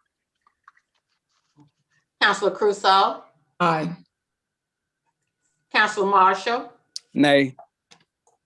Councilor Thigpen. Aye. Councilor Matthews. Aye. Councilor Donald. Aye. We have 5 ayes, 1 nay, 1 abstain. The motion carries. Thank you so much. Item number 16, please. A resolution on the property located at number 2, 19th Street North. We spoke on this property on last week, which is Botain's. It was Botain's Restaurant right there at number 10, 19th Street. And I see that there is another piece of property that is connected to that. Attorney Payne, is that lot directly in the back of Botain's? I think there are 9 lots that encompass both of those 2 tracts. I'm not sure which ones have which address, but there are 9 connected lots. I think it's lots 1 through 9 of that legal description. Of this legal description. Councilors, are there any questions and or concerns? Now, just personally, not just me, I would think that this property with 9 lots connected to this property with the same last names and the same people, minus Miss Carolyn Botain, I wouldn't be apt to go into surplus of this property or suppress the property and put it up for sale unless they brought us $170,869.08 cash money and a cashier's check for this property on what has been received into the mayor and the city attorney's office. Councilors, you have seen this. We discussed it on last week. Are there any questions and or concerns on this property? Madam Chair. Yes, ma'am. I'm just trying to make asking questions for clarity, if you don't mind. Yes, ma'am. Go ahead. As far as in voting to make this property surplus for the city of Bessemer, we're not voting as far as into sale due to the proposal that was presented to us previously, are we? Because I know, if I remember correctly, Mayor Gulle said not only was it that individual, we had 3 other prospects, and we also mentioned as far as in opening up the forum in all fairness to other individuals who had asked previously concerning this property. So what are we accomplishing today? Are we just voting to make this surplus to put it up for sale, or what are we doing today? Attorney Payton, I would have you to answer that question, please. Yes, ma'am. This is just to declare the property surplus so that the council can determine what best way to proceed with this piece of property. It's not, there are no written offers or proposals at this time that have been received. This is just to declare the property surplus. Yes, sir. Just make sure I was clear on that. Thank you so much, Attorney Payton, and thank you, Madam Chair. Thank you so much. Councilors, you've heard, you've read, and we've discussed on last week. I need a motion, a second, and a roll call, please. Madam Chair. Madam Chair. I move this. to declare. Second. Councilor Crusoe motioned. It was second by Councilor Matthews. I need a vote, please. Councilor Alexander. Aye. Councilor Collier. Aye. Councilor Crusoe. Aye. Councilor Marshall. Aye. Councilor Thigpen. Aye. Councilor Matthews. Yeah. Councilor Donna. Aye. 7 ayes, no nays, the motion carries. Item number 17, please. A resolution to ratify the use of the Bessemer Civic Center for JCCEO on April the 12th and April the 13th, 2021. Councilors, we had the JCCEO came through and did a drive-through on bill paying and information concerning bill paying on the 12th and the 13th We're just ratifying. It has already been done. We're just ratifying to keep, Madam Chair, yes, sir. Yes, sir. I move the ratification of Bessemer Civic Center for Jason CEO. I need a second, please. Second, I have a question. Yes, sir. This resolution is written as though they used the building. They did not use the building. And I guess I have a question. What, and it probably should have been a resolution, but what is the difference? I don't know that we passed a resolution for the food box giveaways on the parking lot, and JCCEO only used the parking lot. This resolution is written as though they used the building. They did not use the building. Attorney Payton, can you explain that? Because the resolution came from your office. Can you explain this resolution to Councilor Marshall, please? Well, it's my understanding that the JCEO, it was my understanding that they used the Bessemer Civic Center. If not, I could certainly change that to be the Bessemer Civic Center parking lot if that's. Yes, sir. With those changes, need a motion to, I need a vote to ratify the resolution for the Bessemer Civic for the use. Madam Chair. Go ahead, Councilor. Yes, sir. I still have the question. Go ahead, Okay. Councilor Matthews. I'm sorry. Go ahead. Well, I was just gonna move the resolution as in using the parking lot, and then that's what I was gonna say. If that's in order, if they just use the parking lot, then let's ratify the use of the parking lot. And if there's any other entities that's going to be using anything in the future, parking lot or whatever, we may as well go on open up for resolution to be done. Yes, sir. Yeah, and that's the point I was getting to. I mean, Yes, sir. no, nobody asked for a resolution on the food box giveaway, and then we come and ask for a resolution. Just to be consistent, if we're going to get resolutions on anybody using the parking lot, let's get it on everybody. Yes, That's sir. all. Thank you. Yes, sir. Thank you so much. I need a roll call, Ms. Taylor. Second, I got a second. So you need a second on. You need a second on on just the parking lot. It has been properly motioned by Councilor Matthews and second by Councilor Alexander that we will ratify the use of the parking lot of the Bessemer Civic Center for JCCEO on the 12th and the 13th. Roll call, Ms. Taylor. Councilor Alexander, Aye. Councilor Collier, Councilor Crusoe, Aye. Councilor Marshall, Aye. Councilor Thigpen, Aye. Councilor Matthews, Yeah. Councilor Donna. Aye. 7 ayes, no nays, the motion carries. Thank you. Item number, Ms. Pryor, are you on the line? Ms. Pryor? Yes, ma'am.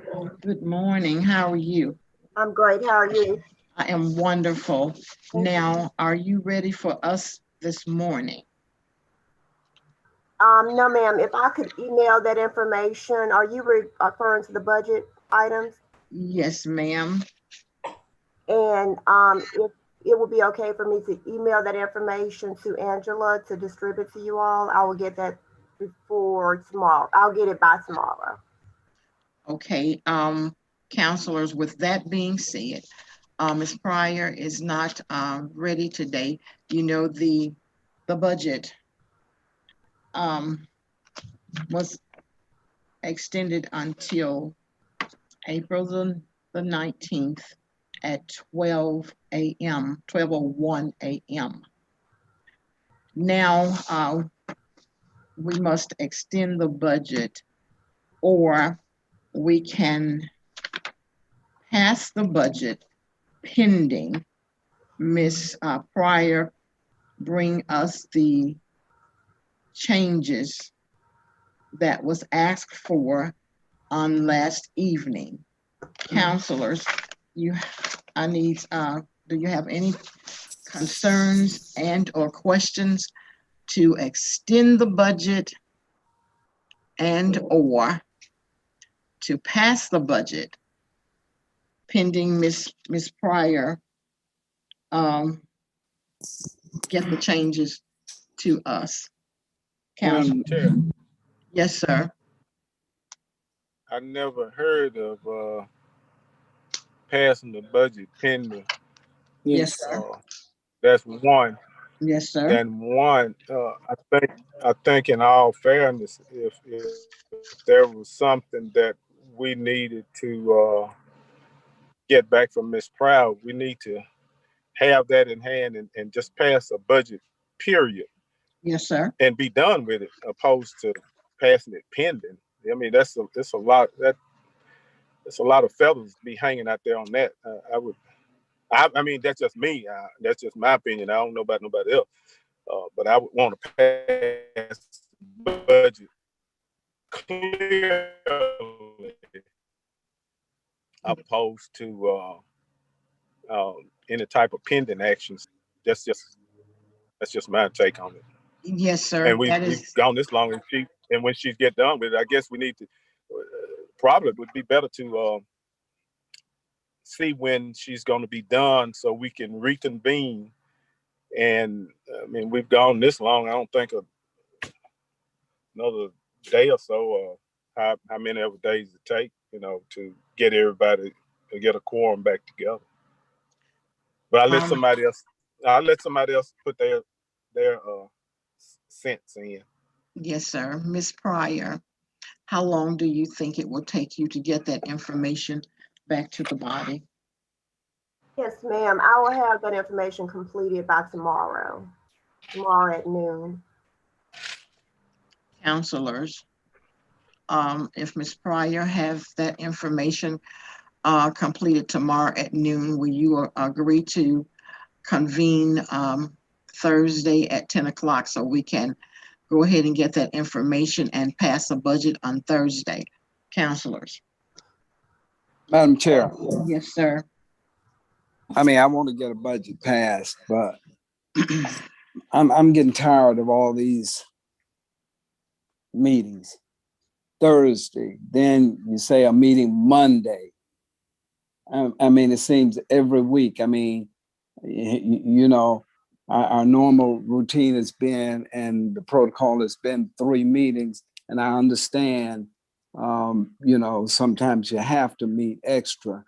But we've had this budget for over 3 months, and then we keep meeting. We've had 3 additional meetings. The budget is essentially the same budget as it was last year. And I understand if somebody's got a question, they have a right to try to get an answer to the question.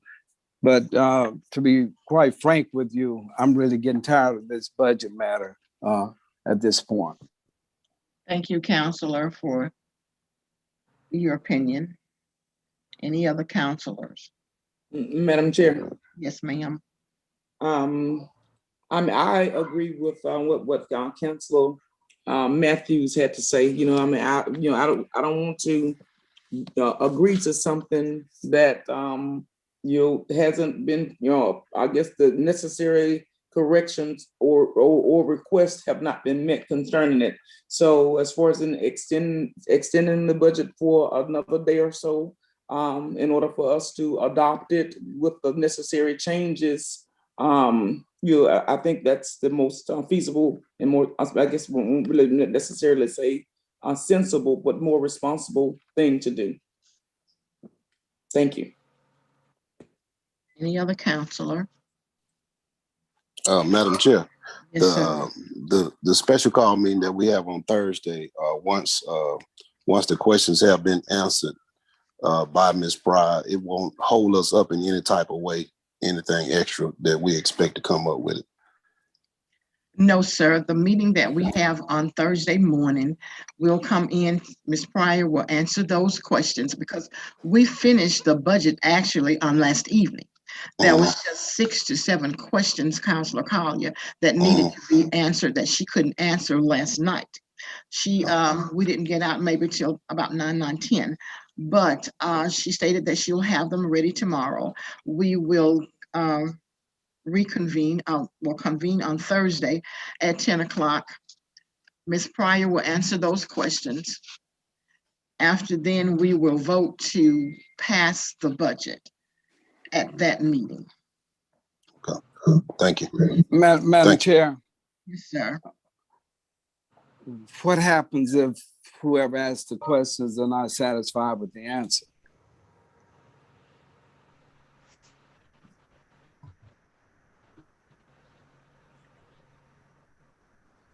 That was a question. If whomever asks the questions is not satisfied with the answer, this is a 7-member body.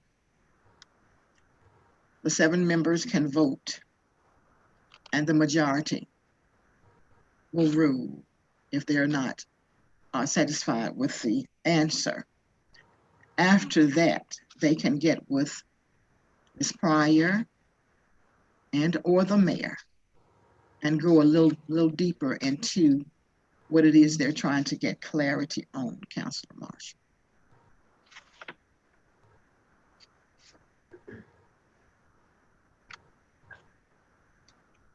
So what I'm hearing from the majority of this body is to extend the budget that we have now until Friday,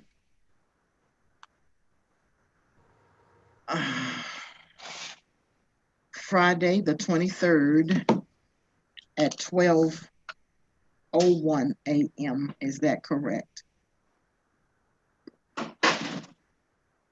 Councilors, is that correct? Madam Chair. Yes, sir.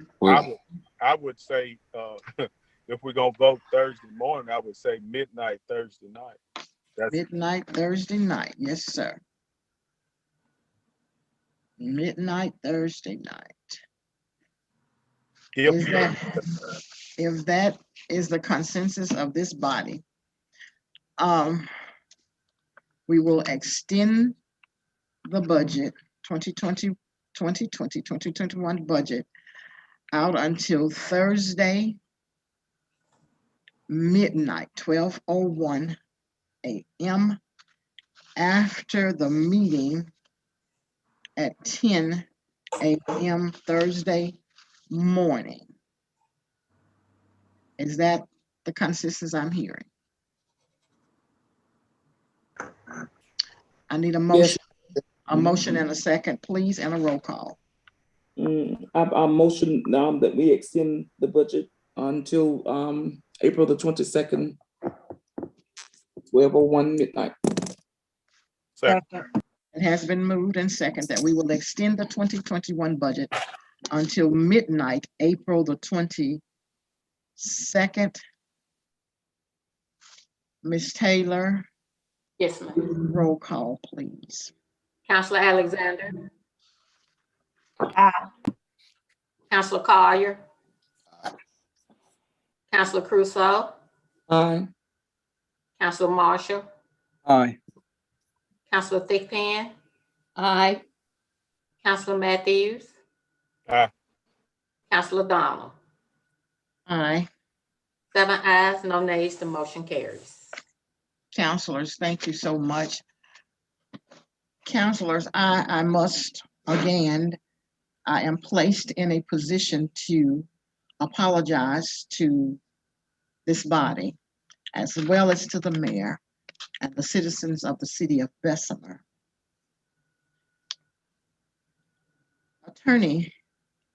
Our attorney for the city council here in the city of Bessemer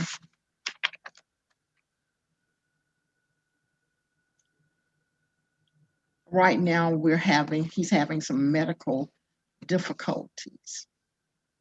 With those medical difficulties, he was not able to get the resolutions out. I know we've seen some come through this morning, but it's not fair to this body that I would ask you to vote this morning on the remainder of the resolutions until you've had time to sit, look at them, and get your questions together. I would ask this body at the meeting on Monday if we can place these items on the meeting for Monday, and we vote on these items that's left on the agenda, which is item number 19, 2021, 22 through item number 25, that we would vote on those items on Monday. Now, because the resolution was not in your packet, it has nothing to do with the president and or the secretary of the council. We can't give you that information that we don't have. We received some of the information this morning at 8:28 a.m. And it's not fair to you all to ask that you all vote and you have not taken the time to dissect the resolution. I would ask you for maybe an hour and a half of your time on Monday to not only do these resolutions, but to go into a meeting concerning the City of Bessemer City Council attorney. Councilors, can we table item number 19, 20, 21, 22, 23, 24, and 25 until Monday of next week? And we'll pick up today on 26, please.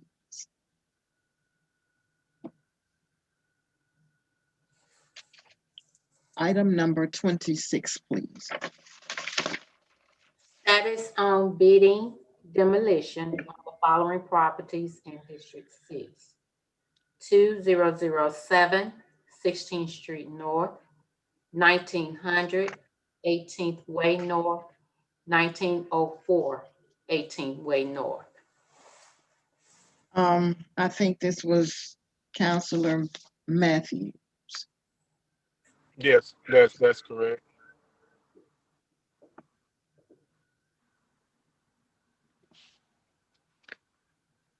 Is Mr. Tom Harmon on the line? Oh, ma'am, Mr. Harmon is not in, it's up today. Mayor Gulle, can you answer that question, please?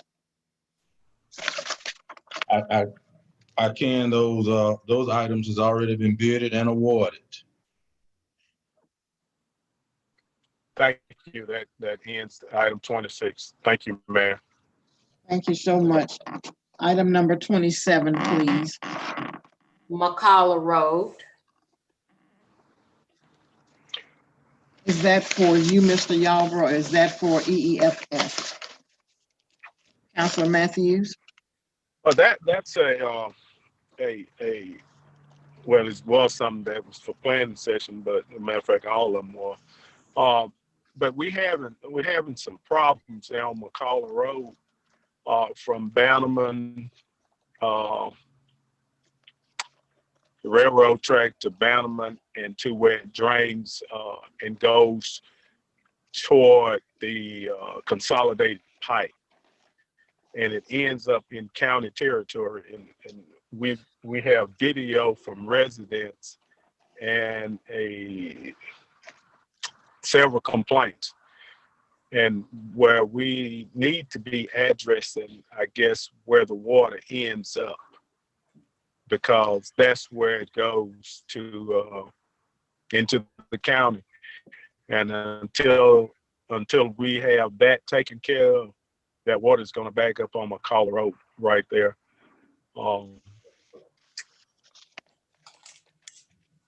Right off the shoulder there, and it's even I guess, eroding McCullough Road worse than it has been in the past. And that's a lot of traffic go to McCullough Road to the promenade. And it's speeders and trucks. So we have a combination of things down there that needs to be addressed for those folks that live there. So that's, unless Mr. Gilbert has something additional to say, because I think he's seen the problem as well. He or Daniel. Yes, sir, Councilor Matthews, we're aware of it, and some of that drainage should be, especially along the road, would be fixed when they widen the road. But some of the drainage issues we probably need to look at a little closer. Yeah, especially where it goes into the county. Yeah. Thank you, sir. Okay. Thank you, Councilor Matthews. Item number 28, please. Main breaks in Pipe Shop community. Councilor Matthews. Yes, Madam Chair, thank you. Mayor, on 16th Way between 20th and 21st Avenue, that one has been taken care of. But round on 13th Place, right out from the park, and on 22nd Avenue, and some other places where we've 18th Street, along 14th Street between 18th and 19th Avenue, where we have a cluster of water meters in one area that goes to have a cluster of meters in one area instead of the meters individually being in front of the residents' homes themselves. But these breaks are occurring very rapid. Ms. McCrea called me. She would call every other week there on 13th Place. What we need to do is stop repairing these old lines. We need to go ahead and take care, and I think we've had this conversation before in the pipe shop. We need to take care of what needs to be taken care of instead of repairing, patching every other week. When you repair one, you go to the next house. You got to repair one here. You go to the next break in the same line, and they should be identified and documented. We've been here too many times. We need to stop. We need to do some upgrade. And if I remember correctly, we have a fund to replace water lines, and we need to do some massive overhaul in some of these little small 60, 70-year-old water lines, especially down there in the pipe shop that I know of. Or somewhere, I think we have even some 1-inch or 2-inch line. So that's just one of many problems down there that's gone not being I guess proactive instead of reactive. We've been reactive to every time somebody calls, we go down there and take care of this, But we be proactive and replace the whole line, then we won't have these problems repeatedly. Thank you, Councilor Matthews. Madam President. Yes, sir. Councilor Matthews, obviously, as you know, with a 100-year system, we're gonna have water breaks all over the city, and we do have water breaks all over the city. I have instructed them when they go into and hold and assess and stuff the pipes. If you got to go in there more than once, then they need to replace and stuff the complete line. We've had that discussion, but as I forestated, when we're dealing and stuff with pipes and stuff the age of Bessemer, you're going to have those water breaks all over the city. But we have been trying to address those, and we have to go into a hole more than once. Thank you. Thank you, sir. Mayor Gulle. Item number 29, please. Council members, comments, statements, or motions. District 1. Yes, ma'am. We asked the entire council and the mayor to continue to keep the Scott family in prayer. Miss Scott buried her husband about 2 weeks ago. Continue to keep them in prayer. And we want to say congratulations to the Foundry Ministry as they celebrate their 50th year in the city of Bessemer, serving the community. Thank you, ma'am. District 2. I'll continue to forward to Terrain. District 4. District 5. District 7. Thank you, Madam Chair.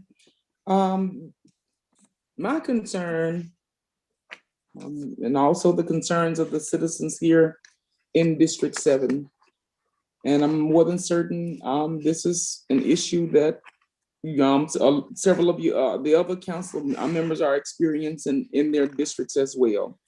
As far as this gunfire here in the city of Bessemer, I'm receiving numerous calls. For some reason, I guess the citizens feel as if it's a counselor's responsibility to circumvent or to work to resolve the conflict or the gunfire here in the city of Bessemer, and more so for me, District 7. My question to you, Mayor Gulle, if you can take the time to give me some clarity on this.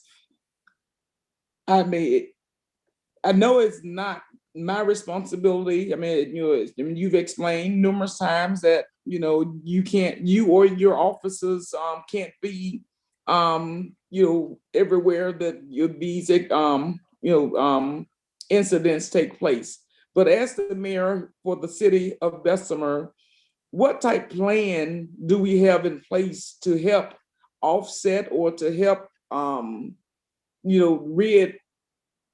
reduce or rid our city of some of these issues, and especially more so some of these deaths? We have a lot of blood rolling down the streets here in the city of Bessemer. As our mayor, what type plan do you have in place to help alleviate this issue? Okay. Good morning, Councilor Carissa. This is Terrain, Mayor Gulle's assistant. Mayor Gulle had to step out. We're going to ask Chief Roper to come and address some of these concerns with the gunfire. Thank you.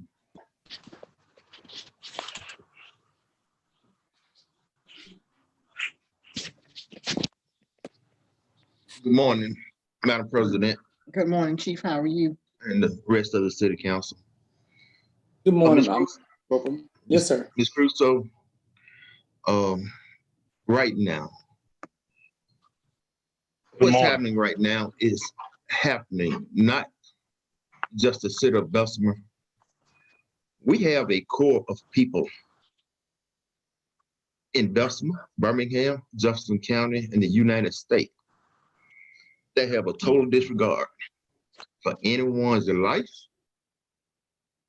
They have a total disregard for people, period. They have total disrespect for their parents, for their school system, for police officers, and for any other adult. And we are doing some things. I reached out to some federal partners. We are doing some things that I will not discuss here on this meeting. I can't do that. Because if I do that right here, then everybody knows what we're doing. Correct. But we are actively, we're doing saturations. I can tell you that. We are doing saturations around this city. Yes, sir. And it hurts me. It hurts me to my core for this to be happening. This is not just a police problem. Yes. This is a community problem. This is a societal problem. Yes. We have got to get people involved. We've got to get the community involved. As I said a week ago, if we can get the community and everybody involved in this, we can stop it.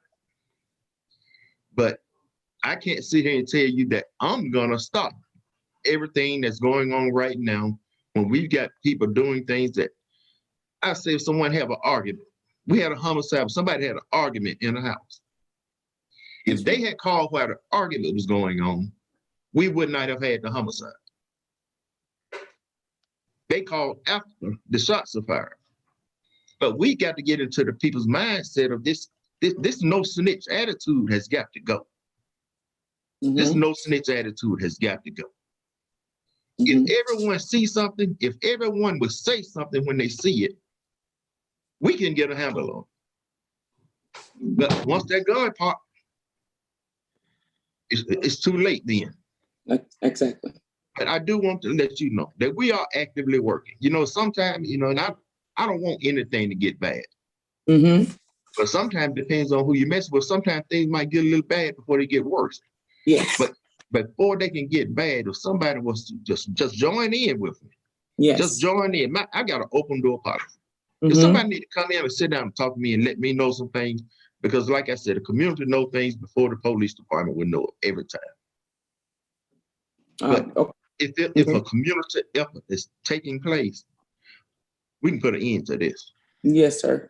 I thank you so much, Chief Roper. Let me get some clarity while you're here, and also while for the citizens who are watching or will have a chance to watch this. This is not pointing any fingers at anybody as far as in saying that you're doing or not doing. I wanted this to be addressed because, you know, my door the doorbell is being rang, you know, every other hour, you know, every other day, where the citizens are asking questions. And I mean, and as I'm telling them, you know, these things, you know, like you mentioned before, this is not a city council, you know, I mean, solely, this is not where the chief of police is responsible. This is not solely where the mayor is responsible. So don't take it out of context as to what I'm saying. I want the citizens of Bessemer to hear, you know, that we're doing our part, you know, and at the same time, you know, it's the mindset and the hearts of these young adults that, you know, I mean, it's going to take a collective effort on all of our behalves. I mean, from the churches down to, like you said, parenting.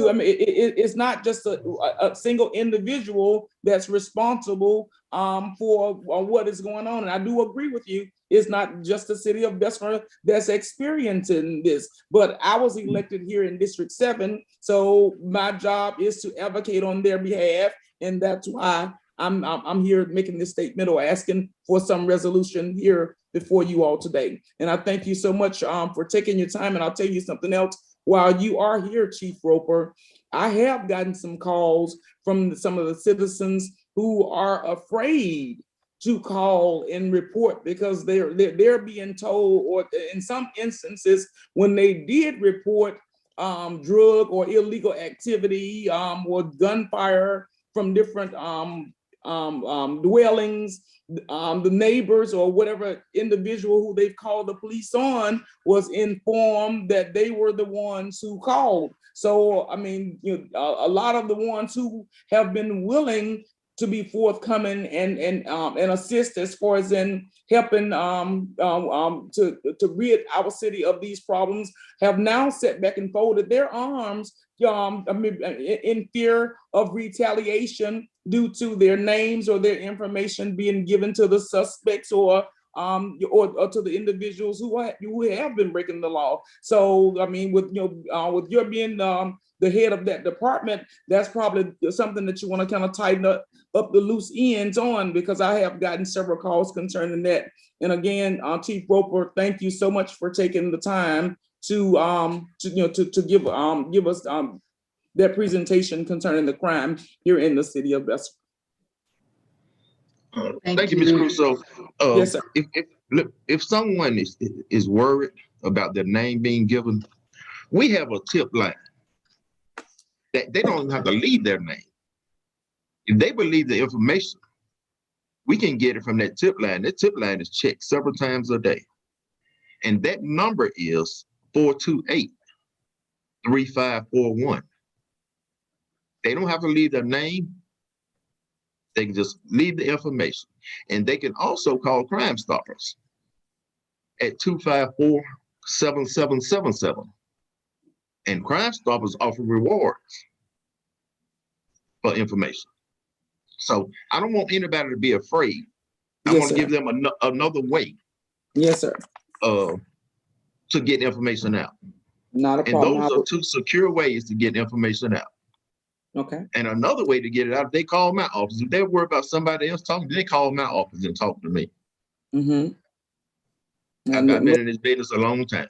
Yes, sir. And a lot of people in Bessemer know me. If they give me a call in my office, we can get something worked out.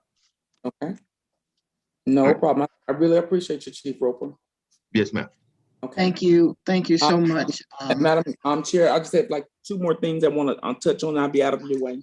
Councilor Crusoe, are these going to be lengthy items? That was their presentation that took the time. As far as the speeding here in District 7, we have a lot of speeding. So if we can get a little more police patrol as far as with the speeding. And also, this is probably something that you're going to bring up too, Councilor Donna, this street light here on 22nd Street. I was out this one day last week, a citizen stopped out here in front of my house talking to me, and we almost witnessed 4 accidents within like 20 minutes of standing there talking. So again, we need to entertain that. I mean, it's time out for having to come back after someone has been killed or injured in order to implement something that we can put in place to help save lives or prevent injuries from even taking place. Thanks again, and the rest of it I will forward to the mayor's office. Thank you, Mr. President. Thank you, Councilor Crusoe. I do agree with you. We shouldn't have to implement after we could have prevented. And you're right, that was one of my items, the traffic light there at 22nd and Dartmouth Avenue. It was one of my items. Everything else I will forward to Rain's office. I forwarded some there yesterday. And I did talk to Mayor Gulle about Dartmouth Avenue, 30th Street, 32nd, Fairfax Avenue. I would plead to the citizens here in the city of Bessemer. If you know you've gone to Zaxby's and you finished your meals in your car, please don't throw it in front of my house. Or please don't throw it out on the road. Yes, the city of Bessemer has pickers that come by and pick litter up, but that doesn't give you the right to continue to litter here in the city of Bessemer. I have a tag number. It's a 63 tag. I think that's is that Tuscaloosa County. She came through right there at 2500 Fairfax Avenue and threw her garbage out. Just set her garbage on the side of the road. I'm going to give you that tag number, Chief Roper, hoping that there's something we can do. If she brings trash from Tuscaloosa to put on Fairfax Avenue, she need a ticket to give us the money for putting that trash there and picking it up. Everything. Madam Chair, can I ask Madam Chair, President. when you finish, can I ask the chief a question, please? Am I talking to Mayor? I'm sorry. Madam No, I was President. asking when you finish. Okay, Mayor Gulle. Madam President, Yes, sir. So we won't get away. I have a matter of importance, and so after you all get through with this discussion, I didn't know Council Matthews had a question, but I'd like to go into executive session for I would say no more than about 5 minutes, just to make this body aware of the situation. Yes, sir. Councilor Matthews, right quick, what your question? Yeah, it's right quick, and it's concerning. Where we've had another.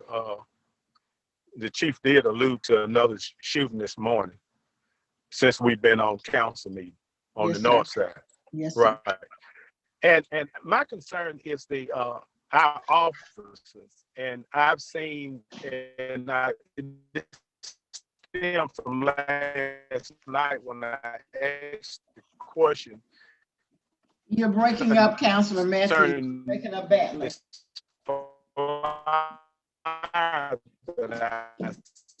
saw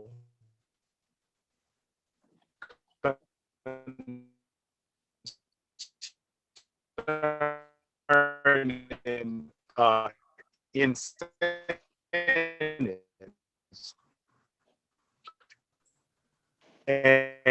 And Councilor Matthews, we can't hear anything you're saying. okay, mute your mic. It's concerning the incentives that our officers get, but it didn't reflect in the budget. And I'm trying to see where's those incentives coming from. That's one. And two, the retaining these officers. Yes. You can't. Can you hear me now? Can you hear me okay? Yes, you're good now. Yes, sir, we can hear you. You're We can good hear you now. Ms. Matthews. Can you hear me? I hear you. That's okay. I hear Okay, you. thank you. I was just wondering exactly what incentive you I don't talking know. about. Well, it's on a flyer. It says Bessemer police officers. I can't. I mean, it's on my phone, and because my broadband went out, and it's on my phone. If I touch it, it's a flyer that says Bessemer police officers hiring and incentives and all of this. So I'm just wondering that. You know what I'm talking about? That, yeah, those incentives we were talking about on that flyers is one, we're talking about going back to tier 1 in the retirement system. Yes, sir. We're talking about all the different units that we have in the police department and the different opportunities.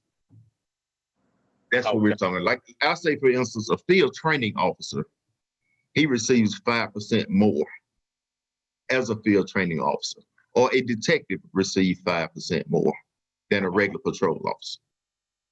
Okay. Those type of incentives. Okay, those type of incentives. Okay, and my other statement is, you know, I work division wide, so I go from all the way to Calera and back around all the way up to Argo. But I see officers' faces that used to be here, and when we talk about retaining officers, if they want to go, I guess they have to go. But what are we doing? And you know, I don't mind if I make $3. If I make $3 and the officer make $5, because he's putting his life on the line out there for me, right? So if they are leaving, say somebody say something. No, go ahead. Oh, okay. Well, what I'm saying is, I don't know whether you did or not, and I ain't trying to point fingers, but at nobody. But are our officers being paid up to where we can retain them instead of them going to another city where they've been recruited here, been recruited right here in the city of Bessemer, and go to another city, and I see them there. We need to do some type of, I mean, is it, and they going for $5-6 more an hour. I talked to a police officer in a neighboring city. And we need to do something to keep our officers here. We need to up the ante. Some kind of way. They being recruited and trained here in Bessemer and go somewhere else in a matter of, I guess, and they officers. They're not sergeants, lieutenants. They're officers. I mean, and I guess maybe the lieutenants and the sergeants and on above captains, maybe they make a substantial amount of money, where our officers are just leaving like crazy, man. And then we talking about crime, you know, and I be wanting my house well protected, my street well protected, my community. I want Bessemer protected. But if we losing them like we losing them, we you know, we can't continue to do that. That's just justice bill, because I see them in other cities. When there's something happening in another city, if I see one of our officers over there, I said, man, I didn't know you left. Yeah, man. And then they going into the spiel. And we got, and I don't take nothing for granted. I heard somebody say something about a letter. Don't nobody sign it. Well, that's you. If don't nobody sign the letter, that's their business. But it's some validity to some of this stuff that we hearing out in the streets. Because street news, I'm telling you, sometimes that's the best news. But I just want to get that over to y'all. If we can do more, we need to do more. I ain't talking about no rainy day fund and say this for what's gonna happen in the future. You need to pay these folks for right now. I'm not holding money back. You need to pay the folks to protect you. Now I'm done. I might took long on that. Let's go into the executive session. I'm finished. Thank you, Madam Chair.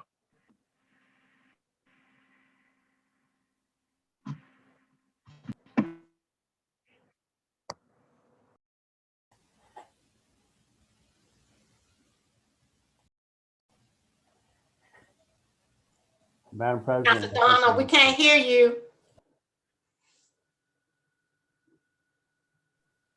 I do apologize. I was muted.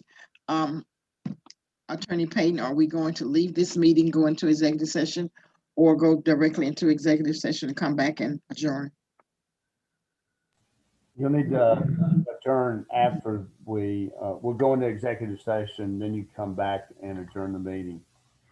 But before you go into executive session, I need to make a public declaration that under the Alabama Open Meetings Act, you're allowed to go into executive session to discuss matters of trade or commerce in which an entity is in competition with private individuals or entities or other governmental bodies in Alabama, and that these discussions, if carried on in a public meeting, would have a detrimental effect upon the competitive position of the city of Bessemer to negotiations upon the location, retention, expansion, or upgrading of services in the city of Bessemer.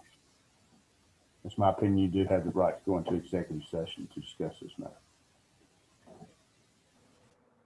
Madam Chair, I move to go into executive session. Thank you, sir. Need a second? Second. Ms. Taylor? Councilor Alexander, roll call. Aye. Councilor Collier. Aye. Councilor Crusoe. Aye. Councilor Marshall. Councilor Marshall. Councilor Thigpen. Aye. Councilor Matthews.